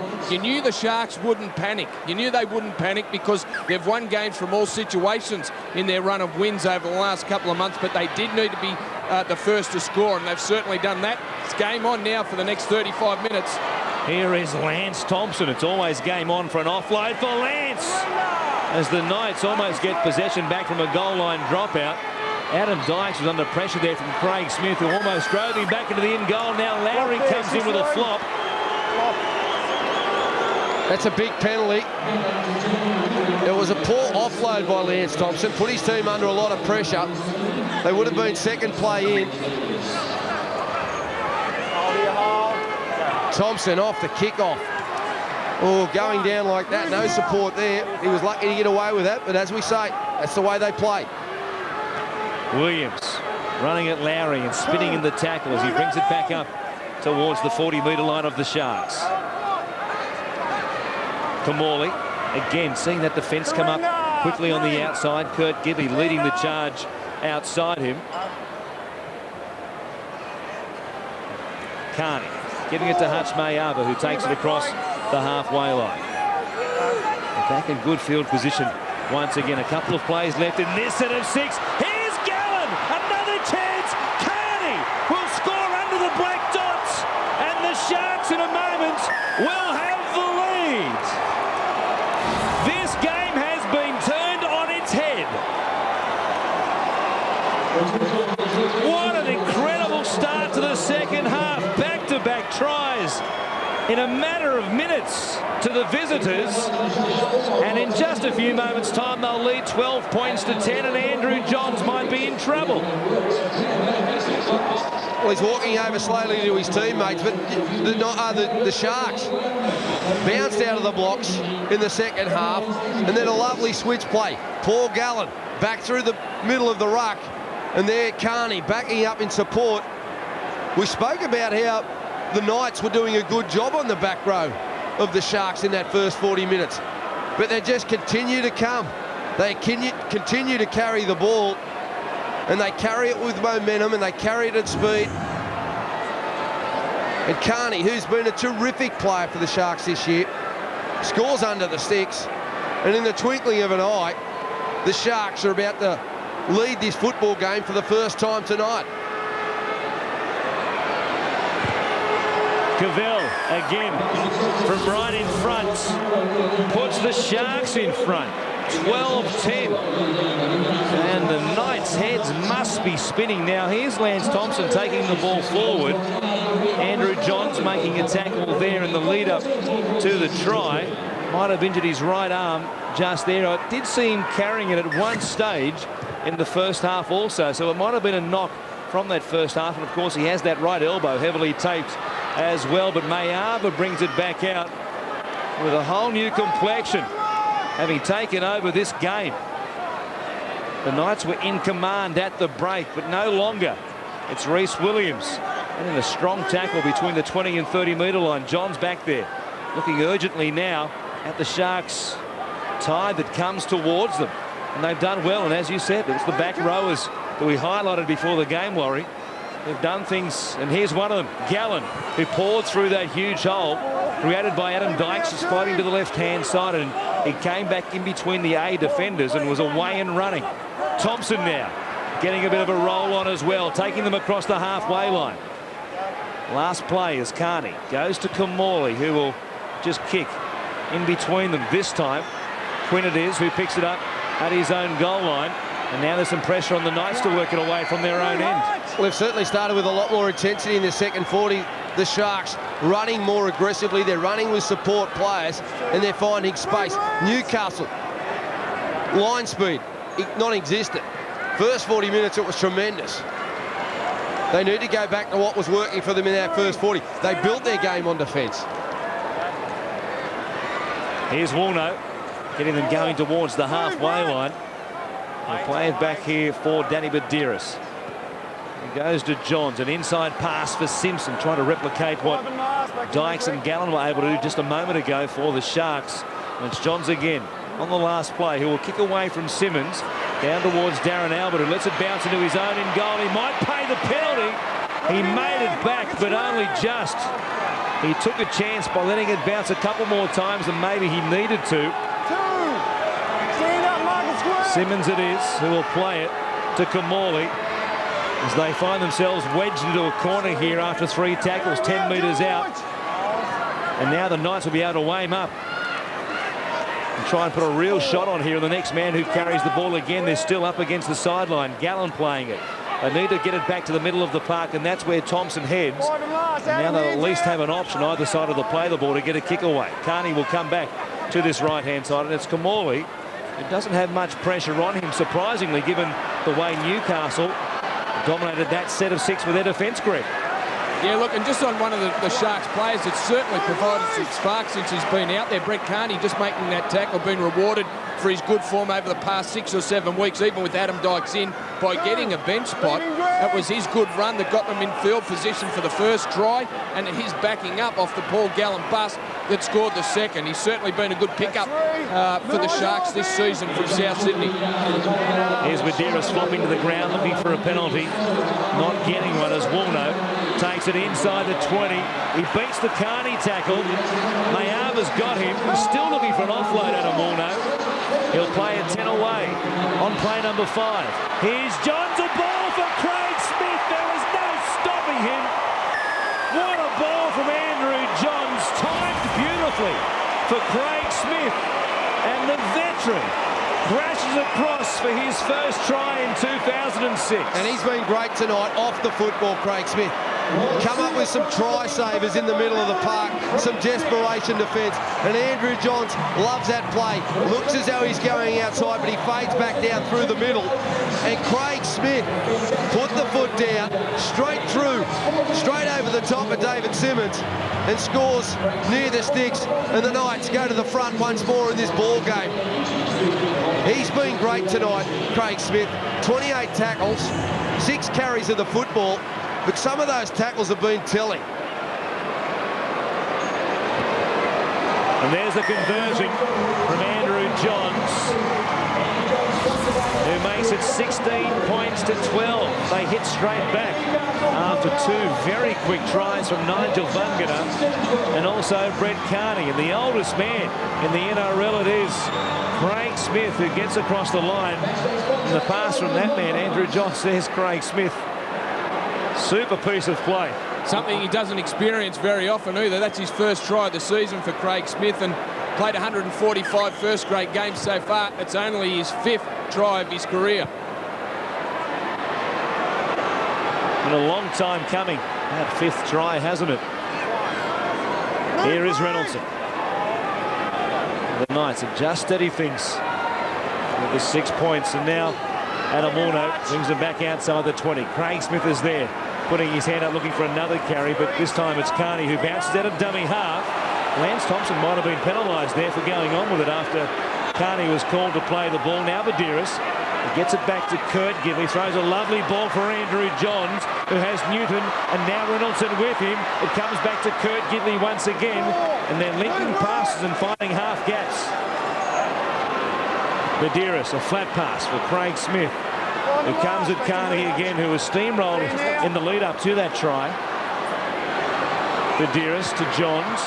He'll kick over the top. Some pressure here on Simmons, and they came at him like a blue wave and swamped the fullback. I think they meant to do that. I think they wanted to try and rattle him up a little bit. He gave it enough air so the chasers could be there, and look at them swamp in. But he shows plenty of courage, this young fullback. He could hear the footsteps coming, but not once did he take his eyes off the football. He took a hit for the team. Here's Thompson now, taking it up towards the 40. Stopped there by Woolnough. Getting some help from Danny Medeiros also. Kamali will kick from inside the 40. Hasn't really looked for a 40-20 attempt so far in the game. He certainly can pull one off as Quinn. 2 tries in the first half, brings it back outside the 20-metre line. He'll play it there with James Stossing back on the field for the Sharks as Carney once again weaves his way into dummy half. Nobody's picked up more metres in the NRL in 2006 than Brian Carney, and I'm sure they're wishing here that he wasn't off to the Gold Coast Titans in 2007. They'd love to keep him. Kurt Gidley, just outside the Sharks 40. Getting back to his feet pretty slowly here. Knocked to the leg in that tackle. Newton now driven backwards in a strong effort by Kamali and also Vagana. We'll see if they put Simmons under more pressure here. Johns is waiting for it. That first receiver. Kurt Gidley is not at all well in the hands of the trainer at the moment. Here's Simmons knocking it backwards under pressure. It's still there. He puts a toe on it and takes it out of play. Anthony Quinn was coming down on top of him and almost got to it. Well, you give the kid a rap, and all of a sudden the commentator's curse works again. But he recovered. He made the mistake, but he recovered for his team. He knocked on in goal, and it's a dropout, but Kurt Gidley doesn't look good. And Newcastle have named 4 interchange players on the bench. Their coach, Michael Hagan, spoke about the importance of having his key players back in their right positions and how it's disrupted them. Johns goes over to assist. Bit of a tackle, bit of an awkward landing. You'd see the anguish on his face, and he struggles to get up and play the football.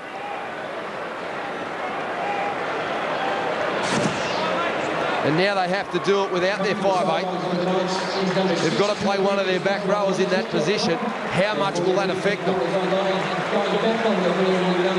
As he comes from the field, Todd Lowry, of course, has played a fair bit of 5'8" for the Newcastle Knights, so you'd imagine Lowry will slip into that role.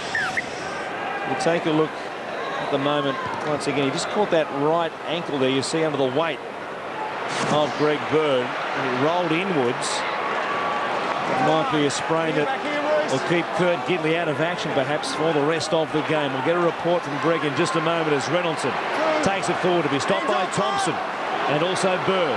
Here's Medeiros. They lead by 4. It might be more in a moment. Perry is just 5 metres away here.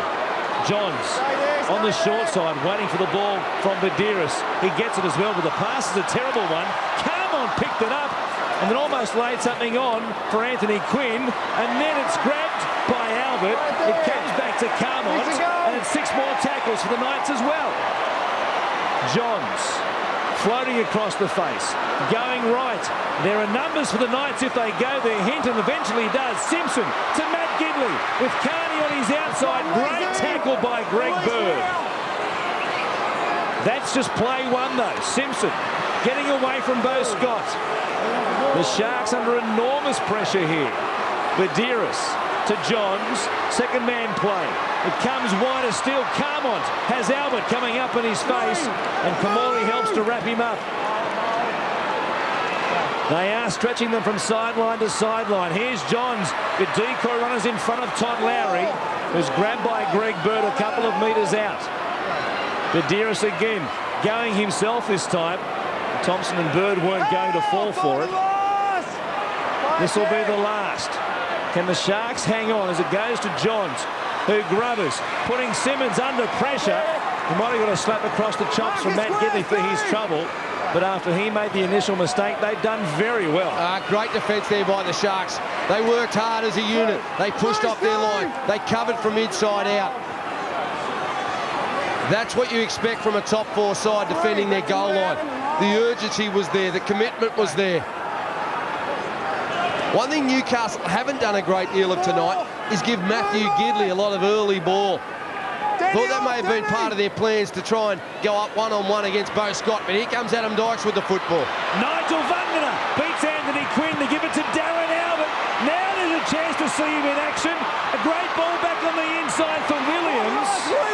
This will be the last play for the Sharks. Carney waiting for it. Goes to Kamali. He grubbers in behind them. Good kick. Carney has to go back, and they'll force him over the dead ball line. 6 more coming up for the Sharks in attack. Yeah, great work, Brett Kamali. The Sharks, they use the football. Vagana back on the inside to Darren Albert. We thought Albert was in some space, may have gone all the way, but the Knights' defence was covering, and then there was no panic at the back end of the set. There was no panic. Kamali summed it up beautifully. Well-weighted kick into the in goal. Carney gets back there, but he's tackled. And all of a sudden now, the Sharks restart, and Kamali knows what he has to do for this team. Hasn't this game come to life? It was a very conservative game plan taken into the game by both sides in that first half. It was tight, played down the middle of the park, but now it is end-to-end almost.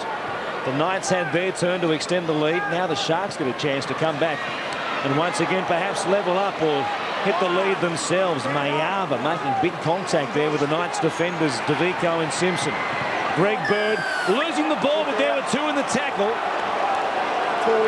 Badiris ended up with it. And there were two in it, but it was only fleetingly. There's Badiris getting the ball pretty cleanly. Lowry came in and made contact with Bird, no doubt, before Badiris was able to strip it away from him. Unlucky, though. Unlucky. Had the right idea, Denny Badiris. Came in at a good angle for a strip, too. But Lowry makes contact. So that's a good play. I think that should be rewarded. That is a good play. No, don't go there, please. Don't like the rule. And now, 4 behind, the Sharks, interestingly, have elected to shoot for goal here. And Luke Cavell, he's a terrific kicker, 75% in his career. Quite often goes on streaks where he kicks far above that average. But he's prone to missing the odd one from a very kickable position. And you would back him in to get the Sharks back within 2 right here from just outside the 20. Not too far to the left-hand side of the post either. He hits them very sweetly. And can make just a kick the difference here.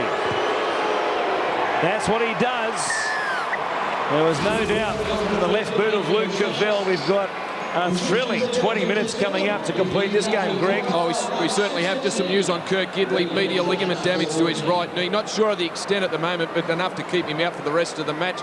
They'll certainly miss him in their kick chase. Always leads the Newcastle side in that department. And as expected, Todd Lowry will go to 5'8". Andrew Johns with the restart. A kick which will come down to Dave Simmons.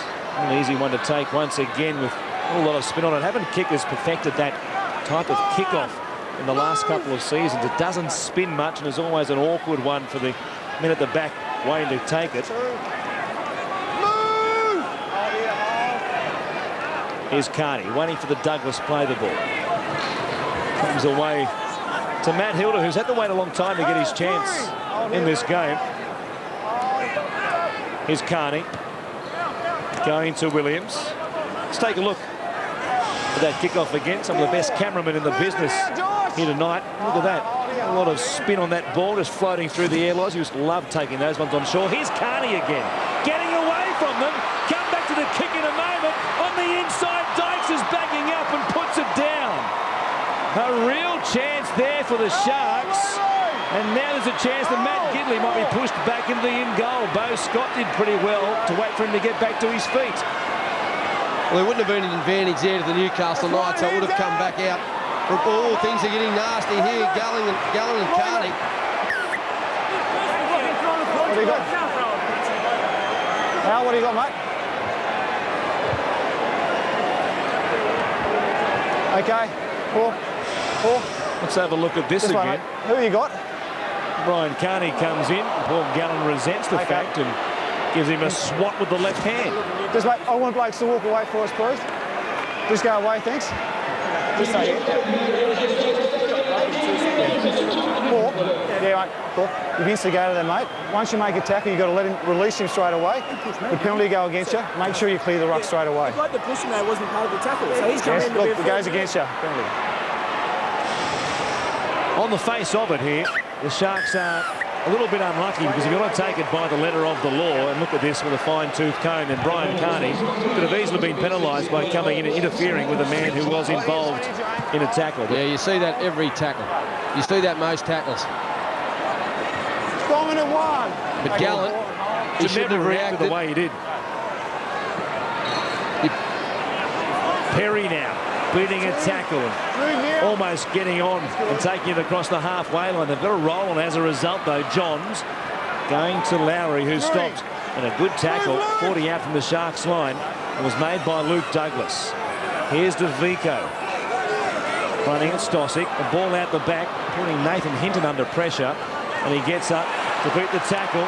Still going there before he's wrapped up by Beau Scott. 2 more tackles in this set of 6 from Badiris. It comes back to Hinton once again.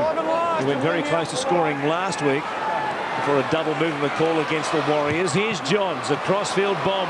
Not a bad one either, to the post. Tanner got a hand to it and knocked it forward. That'll be the last. Just going to check it for a possible knock on. It's going upstairs. Fred, it's right to the closet. It's going upstairs. I think Brett Kamali is fairly confident that this will be a knock-on against the Knights. No doubt about everybody being onside first off. But does it go forward off Kamali's hands first? Well, perhaps, having had a look at it again,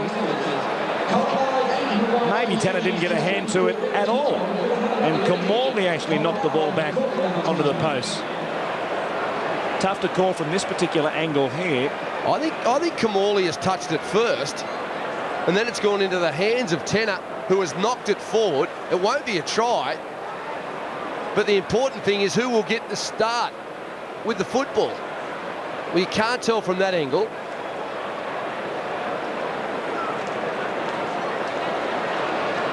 This one will give us a better indication. And I've got no doubt it touches Brett Kamali's hands first there. Well, does it touch Tanner's hands? Well, that's the question suddenly, because it looked as though it did watching the play live, but you watch it again on that angle there, perhaps just propelled forwards by Tanner there, or maybe the right hand of Kamali knocked it backwards, and there may have been no touch from Tanner. Well, Kamali there touches the football. Well, it's a difficult one, isn't it? From that angle, you cannot tell. Look, if I was in the video referee's chair, it'd be a no try. But the ball, I would be awarding a knock on and a scrum feed to the Newcastle Knights. I could make a case for benefit of the doubt going the way of the Knights here.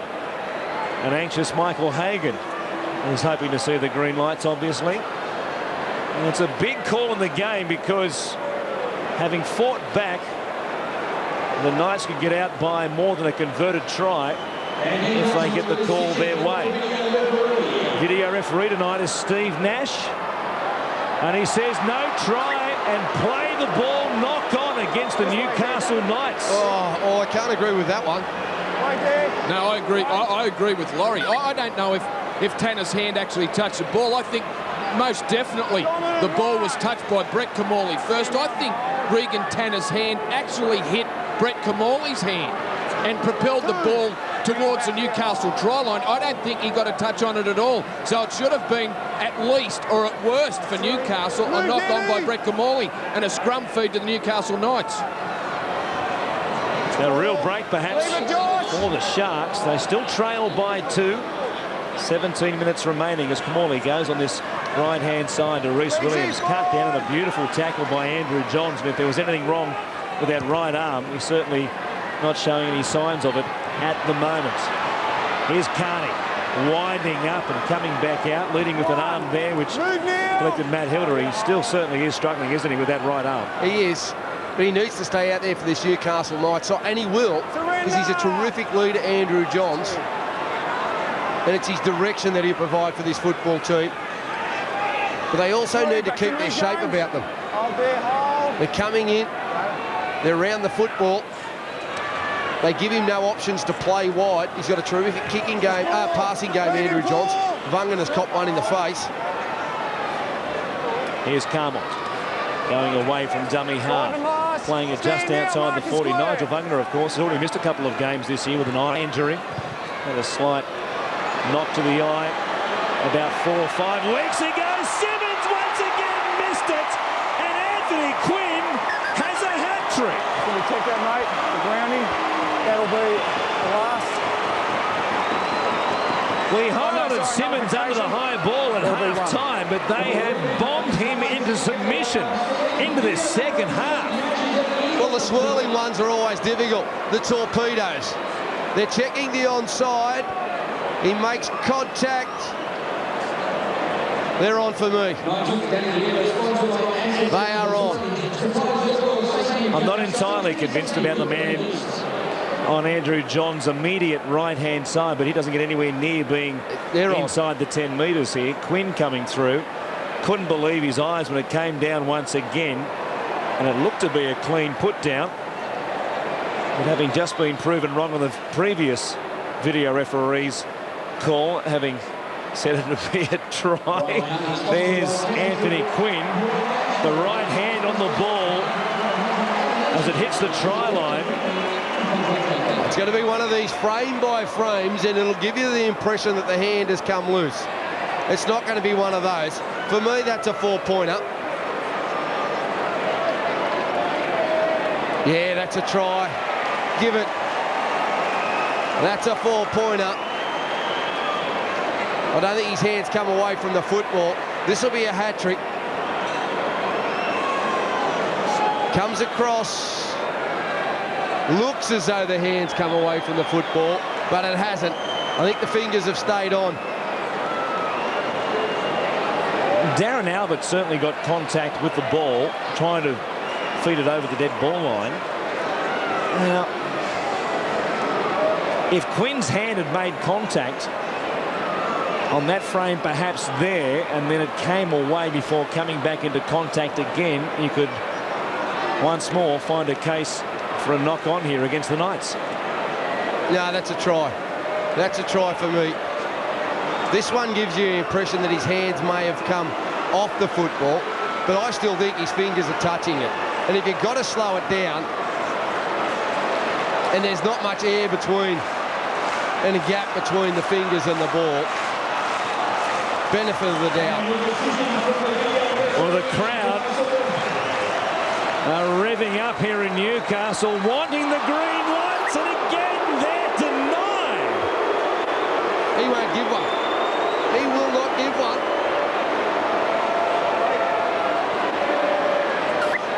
Anthony Quinn thought he had a hat-trick, and the Knights thought they had at least a 6-point lead, Greg.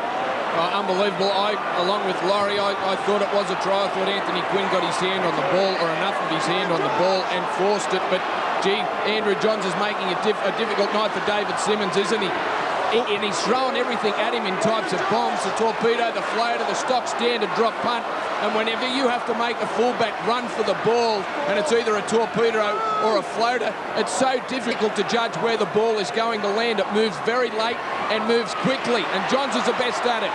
Here's Kamali, who threw a forward pass on his left-hand side, and then Beau Scott dumping it out the back. They got the second one, but there's no doubt an initial pass from Brett Kamali was forward right here. Well, this would have been interesting if a try came off the back of this set of 6. Forward pass there, which was let go. Then they tried to throw on with it. But what happened to the advantage of the Newcastle Knights when Simmons knocked the ball forward? There was no advantage to Newcastle. It should have been a Newcastle ball. Not play the ball to Cronulla. For the knock-on by the fullback off the Johns bomb.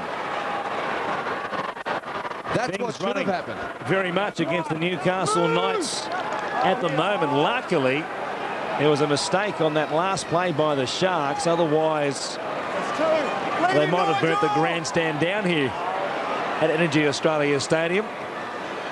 Is that a third mistake? There's no advantage in that, is there? Some very tough calls to make, you would have to say, on the part of the video referee. And it's hard to be too critical. Yeah, but I'm not talking about that.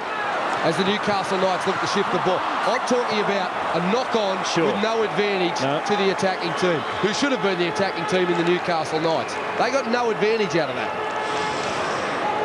On this occasion, they certainly got no advantage of the pass behind Brian Carney going over the sideline, as the Sharks will get possession here at the halfway line. Still almost 14 minutes remaining in this game. We'll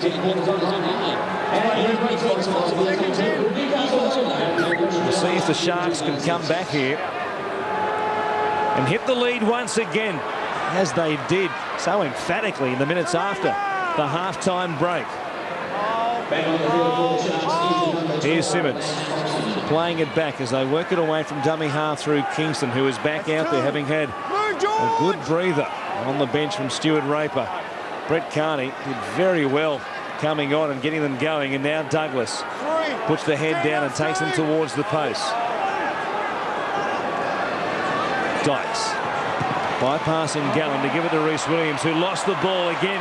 The Sharks' mistake at this end of the field. It hurt them in the first half. They've had some chances here in the last couple of sets, but put it back down on both occasions, and the Knights will work it away through Quinn, who's gone very close to scoring 3 tries, but only has 2.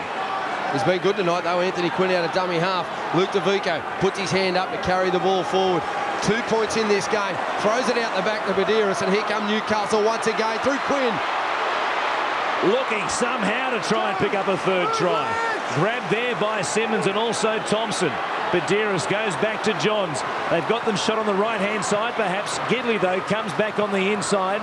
Johns wrapping around, gives it to Newton, who will hand it off to Brian Carney. He beats one. John says, go that way, my boy. And he did towards the post.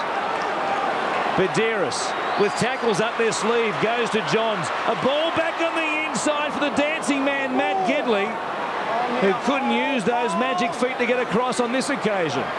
Badiris to Johns again. How many touches has he had?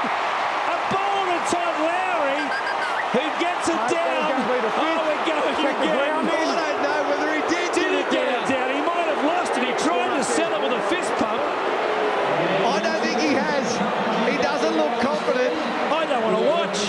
He comes across. Oh. He's lost it. Lowry has lost it, and it's Simmons who saved the day. Oh, good call by the referee. Everyone in the ground thought it was a try, except a few. And he looked as though he was going to award it, and all of a sudden did a double check. And David Simmons has come across and saved his team. He's forced the ball out of his hands. What a big play. Newcastle, they can't get over the line. They can't. It would seem as though they are jinxed in this second half. 3 tries denied, and all of them coming in the last 6 minutes. Is it going to be turning out for them in a bad way? Is it going to be one of these games when they have their chance, can't crack it, and all of a sudden the opposition score at the death and win? Watch them go in the last 11 and a half. Here's Gallen. He got a knock to the face, and then Josh Perry also got up clutching his face. Things getting a bit willing here with everything on the line in the last 11 minutes as Kamali goes to Luke Douglas. They take it down to within about 40 of the Newcastle line. He pinches a couple of metres as well. It's Kamali.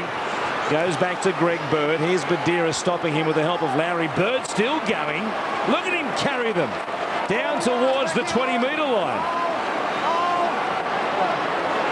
Here's Kingston to Kamali, who'll return the favour on the Knights and put some pressure through the high ball. Albert went up a long time before it came down. Then it's picked up, and racing away was Hinton, who has hit a terrific tackle. And it was Luke Cavell coming in from the left-hand side who made it. Oh, don't you like watching quality teams run around when there's 17 guys on the team are willing to put in for one another? It was Covell who come from the left side of the field as the Knights have turned it over. And Vagana has it. 25 away from the Knights line. A slow play the ball. Dykes goes back to Williams, who puts a step on at the line and an offload to Kingston. Then Kamali, a long ball. A ball to Cavell on the wraparound. Beau Scott for the corner. He got across. And I'm sure this time the Sharks have the lead. What an amazing last 10 minutes we have seen. Newcastle denied 3 times. The Sharks go down the field and score to hit the lead once again, 18-16. Well, you make your own luck in this game. And Newcastle are fatigued. They come up with an error and they're burned for making it. Kamali onto Covell, and watch how Beau Scott doubles around. Then he just gets down with determination, and he burrows his way over. Rhys Williams, lovely offload, And then Kamali, they had the numbers. They had the numbers, and Beau Scott, strong, shows plenty of strength, scores in the corner, and the Sharks hit the lead. Newcastle, you mentioned it, have been denied plenty of chances. And through an error, the Sharks pounce. And it's Luke Cavell who did well to take the long ball from Kamali, link up with Beau Scott wrapping around the back to put him on a run to the line, and he did very well, Beau Scott. They were coming at him with everything but the kitchen sink to try and drive him across the touch and goal line, and he was able to get it down. Cavell to make it a 4-point lead. Here's the strike. It's very good. It's there. And the Sharks 20 leads the Knights 16. How many times do you see it? A side put all the pressure on, then the other side get the ball and strike back immediately. We see Luke Cavell kick it over from the sideline. He's a great kicker, and this Newcastle crowd, gee, they don't like it. They don't like the decisions, and they don't like the video referee at the moment. 3 times denied in this second half, and of course denied earlier in the first half. Brian Carney pulled back for a forward pass, but gee whiz, they've crossed the line enough to have 30 points next to their name. Can they hit back, or have they used up all their chances? Here's Danny Medeiros, who almost came up with the ball. And I'm sure for a moment there, the referee also thought he'd come up with it in a one-on-one steal. And Adam Dykes, he raced up out of the line as the Sharks tipped it on across their line. Here's Gallen, getting them out of trouble. They'll play the ball, and it will be a mistake by the lock forward. Oh, he's been terrific in the second half, Paul Gallen, as is Lance Thompson. Trying to get up and play the football. And just rolling it between the feet. Trying to get away with it. And Newcastle, a set start, 40 out. Well, Johns has been in everything in that period of play where they couldn't come up with a try. He put Lowry across the line only to see him drop it under pressure from Simmons. And it's Warner who carts it forward, looking to put Johns in position to once again create something. Here is Lowry. Can he make amends? Grabbed by Douglas there. The crowd thought that was high. He plays it quickly. Medeiros goes to Johns. Here's Newton going back across the face of them. Hinton quickly going to Steve Simpson, who will come back down the middle of the park. He dispensed with Lance Thompson, and the locals loved that. Here's Johns going at them quickly, putting his body on the line. On the last play, Medeiros will go to Matt Gidley, who puts the kick up. They were missing Kurt Gidley there. Quinn took it, dumped it out the back to George Carmont, who knocked it on, and the Sharks have got 6 minutes to hang on. Well, Johns took the ball to the line on the 5th tackle, was tackled. They didn't need him to be tackled. They needed him to be the playmaker on last tackle. Gidley put the kick up at the Sharks. They didn't panic. They let Quinn take it, and then they wrapped around the support players coming. Carmont knocks it forward. And now the Sharks have to carry the football 10 metres out from their line. Here is Thompson, who brings it up towards Tanner and also Medeiros. What a great 35 minutes of action we've seen in this second half. It was gripping in the first half, but we have had literally everything in this second period. Here is Dykes now under pressure from Medeiros to get the kick away. He gets a ball away to Beau Scott. It's still just play 5, and as a result of the Knights coming up quickly, the Sharks have got some good field position here. Now it could be an attacking kick as opposed to a defensive kick, if you like. Kamali will go to the in-goal area, hoping it sits down. It does exactly that. Hinton has to bring it back, and the Sharks will get 6 more tackles. Super kick by Brett Kamali. Well, I think he showed his inexperience there, Hinton. He needed to either try and get into the field of play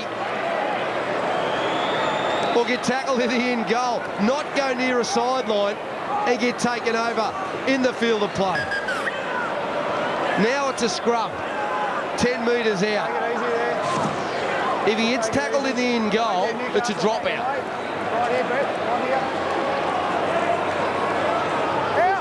Here's Kamali. 10 away. Goes to Dykes, who looks to link up with Vagana. Still alive on the play. Simmons. And Hinton was there coming in, defending off the wing, making the tackle on his opposite number tonight. Here's Vagana going to Gallen. A ball back in the inside again for Simmons. A decoy, almost an obstruction play. Kingston came through, and Simmons, as a result, had to stop on his run. Here is Kingston. Back at dummy half again to Kamali. With players in action, the Sharks looking to put this one away. A 5 metres out. Kingston from dummy half goes back to Williams. Smith getting up off his line quickly. Gallen appealing for a penalty. Getting no joy from the referee. This will be play number 5. Kingston to Kamali. Here's Dykes. Lowry fell over in the line, and an important tackle was made by Tanner. On the last, Vagana from dummy half. The Sharks will win if they get the green lights right here.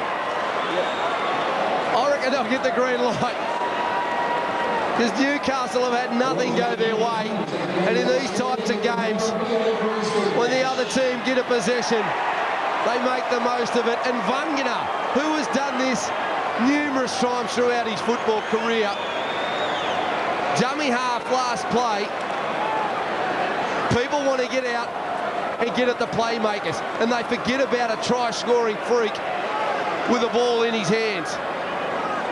He just picks it up. Newcastle rush off their line. He goes, yep, I'll get there. Slams it down. There it is. And they wrap up the game. And the Sharks will stay in the top 4.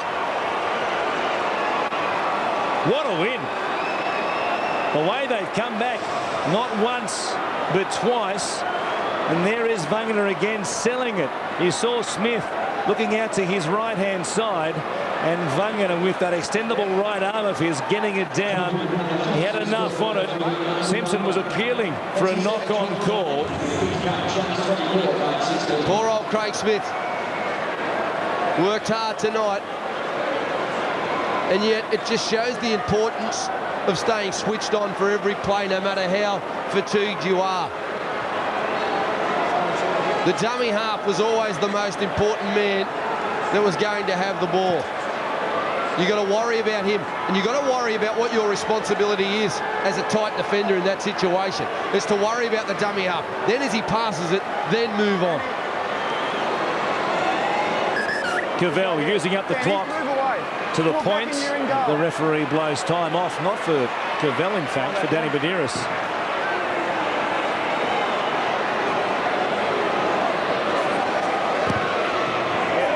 Cavell with the extra 2. It's a 10-point lead to the Sharks, and aren't they happy?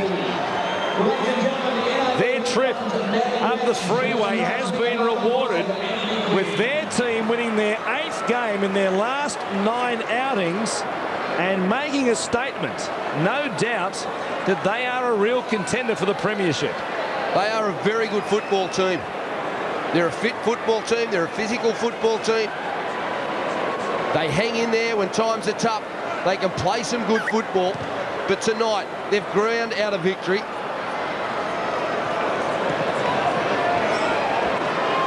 Well, they'll work it away from their own end with less than 2 minutes remaining in the game. Douglas will play it back for Kingston. So it comes up towards the 30-metre line.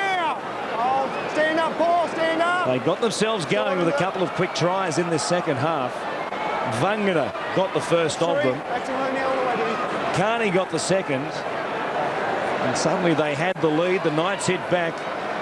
But the Sharks again composed themselves. And you would have to say, the recipients of some fortunate calls, or maybe, as it turned out, just poor finishing at the very death by the Newcastle Knights. Either way, you get the impression that luck was on Cronulla's side here tonight, and I'm sure the Knights fans who are here and also watching at home live on Fox Sports will talk about this one for some time to come. They will, and they'll be disappointed that they didn't get the 2 points tonight. but they can be happy with the display that their side have shown. I mean, their last 3 games, they've had plenty scored against them, 106 points. But tonight, 26 points sounds a lot, but they haven't been that bad. They have defended in stages in this game as well as I've seen them. On the last play, Johns goes to Matt Gidley, who gives it to Brian Carney. He knocks it on, and that will do us here this evening. The Sharks kick off Super Saturday with a win in Newcastle. They've beaten the Knights 26 points to 16, and they collapse in absolute ecstasy in the corner of the field here in Newcastle, the Sharks fans. Well, they were down at half-time, 10 points to 0. They scored 2 quick tries, and from there it looked as though the momentum had swung. But the Newcastle Knights were gallant. They come back. They had some opportunities, but they just couldn't get across the line.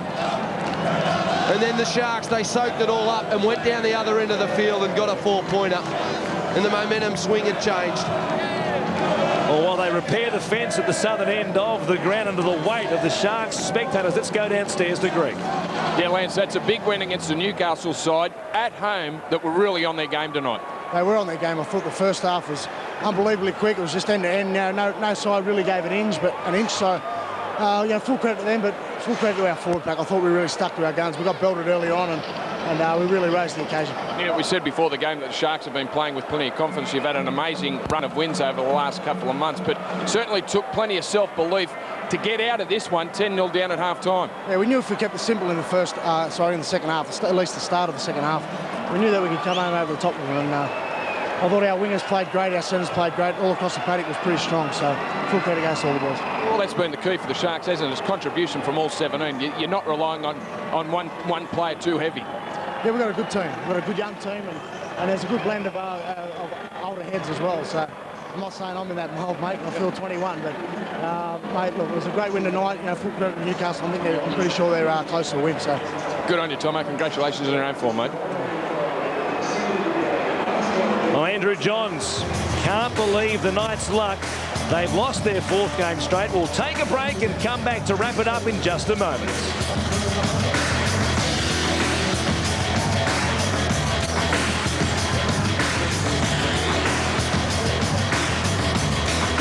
Sunday afternoon at 2, Fox Sports brings you England v Sri Lanka. Game 3 of the best of 5 limited over series from Riverside. One-day cricket, England, Sri Lanka, Sunday afternoon at 2, Fox Sports.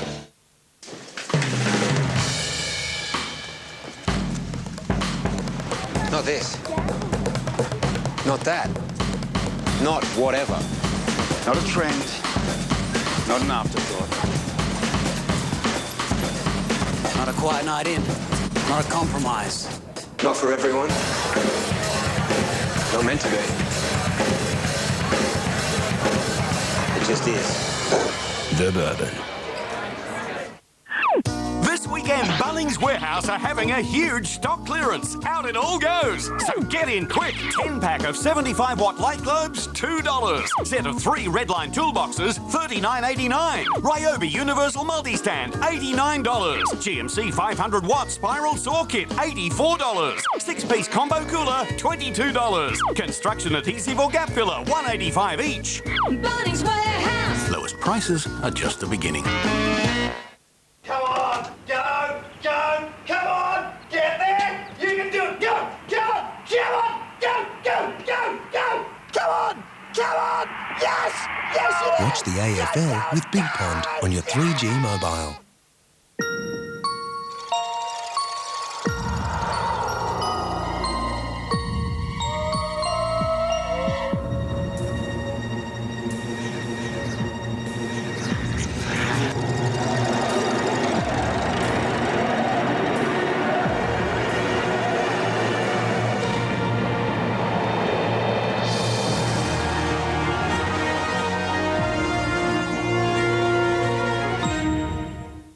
It's time to get what you want. It's time to drive a true European sedan. The new Volvo S40S, automatic from $39,950. time to Volvo. In 1966, England went wild when their team won the World Cup. In 1986, it was Argentina's turn. Now, in 2006, Australia wins. Thanks to Hyundai World Cup Fever. Score with World Cup-worthy deals on a range of new Hyundais. Save thousands with special offers and World Cup editions. So start celebrating Australia. See your Hyundai dealer today and save. Official partner of the 2006 FIFA World Cup. Like watching the Wallabies? How about ads interrupting the action? You want to see all the game live? Fox Sports, the new home of the Wallabies.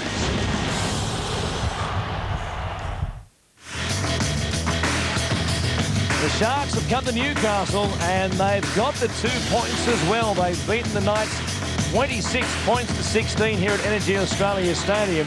An unlikely victory as it turned out, because at one stage the Knights had 3 tries in a row, all disallowed. It looked as if they could have had any one of them given by the video referee. Good performance though by the Cronulla Sharks. Take nothing away from them. It's a difficult place to win up here in Newcastle. They hung tough under pressure, and the Sharks fans have certainly got themselves a good football team to support. Okay, let's take a look at some of those moments from the second half, which will have the Newcastle fans talking for a long, long time, of course. The first try, a bomb off Andrew Johns. Brett Kamali got a hand to it. I'm still not convinced that Regan Tanner actually did.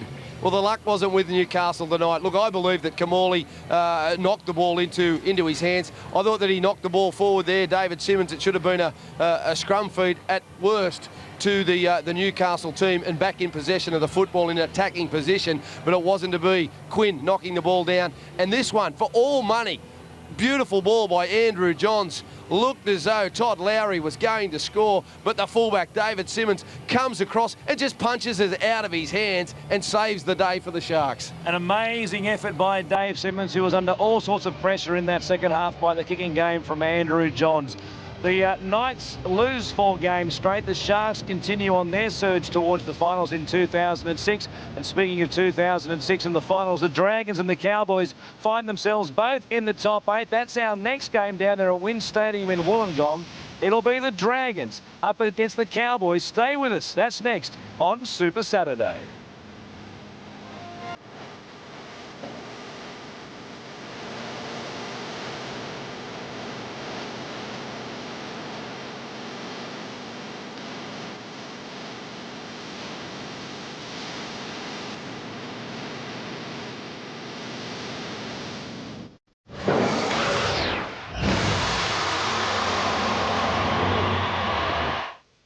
It's Mitre 10's dirt cheap deals. With truckloads of stock to be unloaded this Friday, Saturday and Sunday only. Mitre 10's dirt cheap deals for 3 days only. Mitre 10, all the help you need.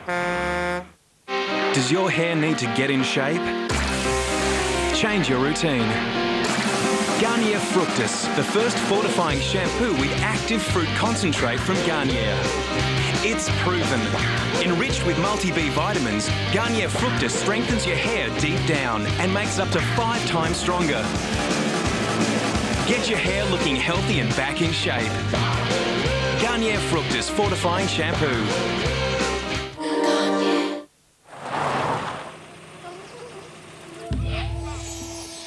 Everything we've learned in 65 years has led us here.